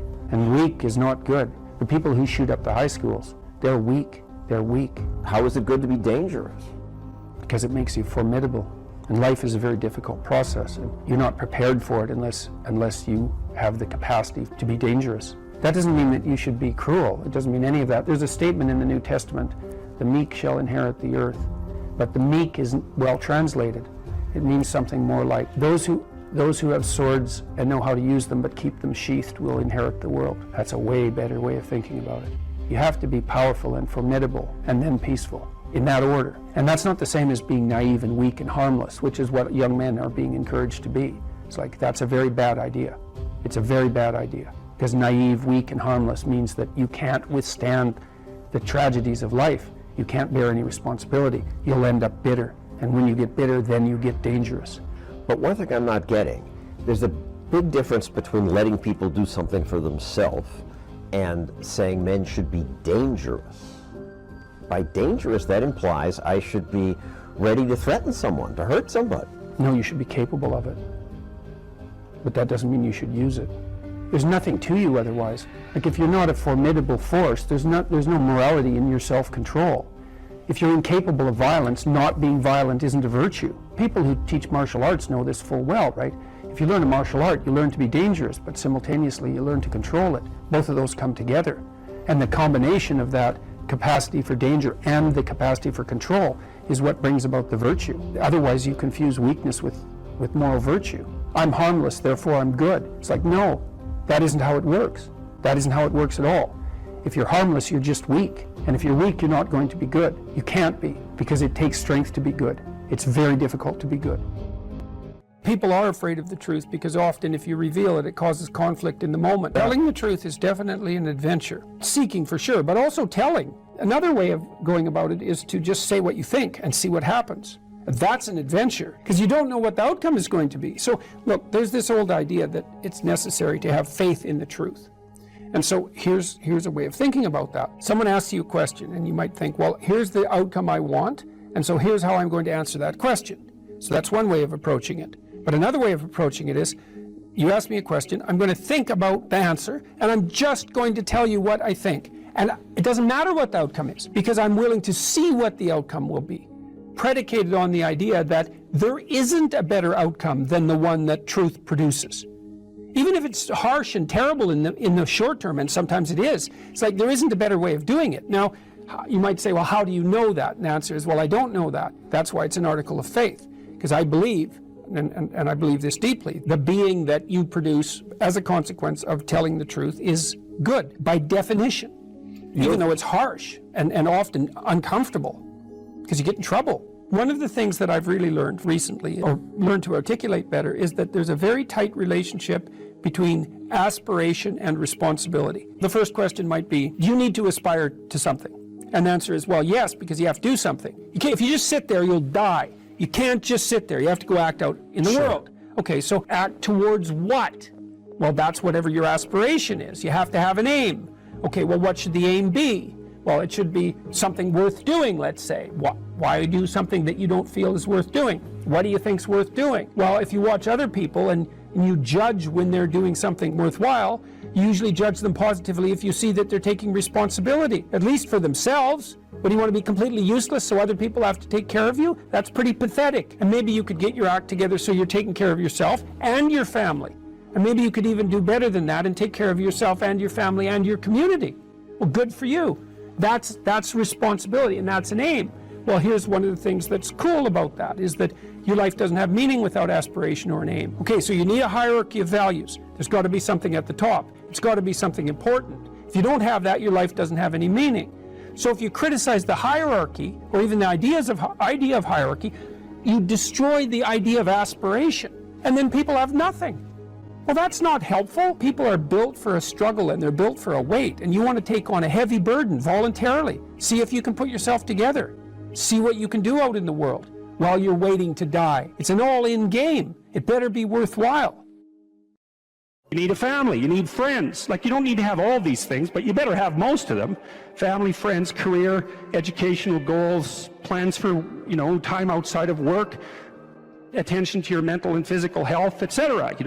That's what life is about. And if you don't have any of those things, well, then all you've got left is misery and suffering. So that's a bad deal for you. So, number one, specify your damn goals, because how are you going to hit something if you don't know what it is? That isn't going to happen. And often people won't specify their goals too, because they don't like to specify conditions for failure. So if you keep yourself all vague and foggy, which is real easy, because that's just a matter of not doing as well, then you don't know when you fail.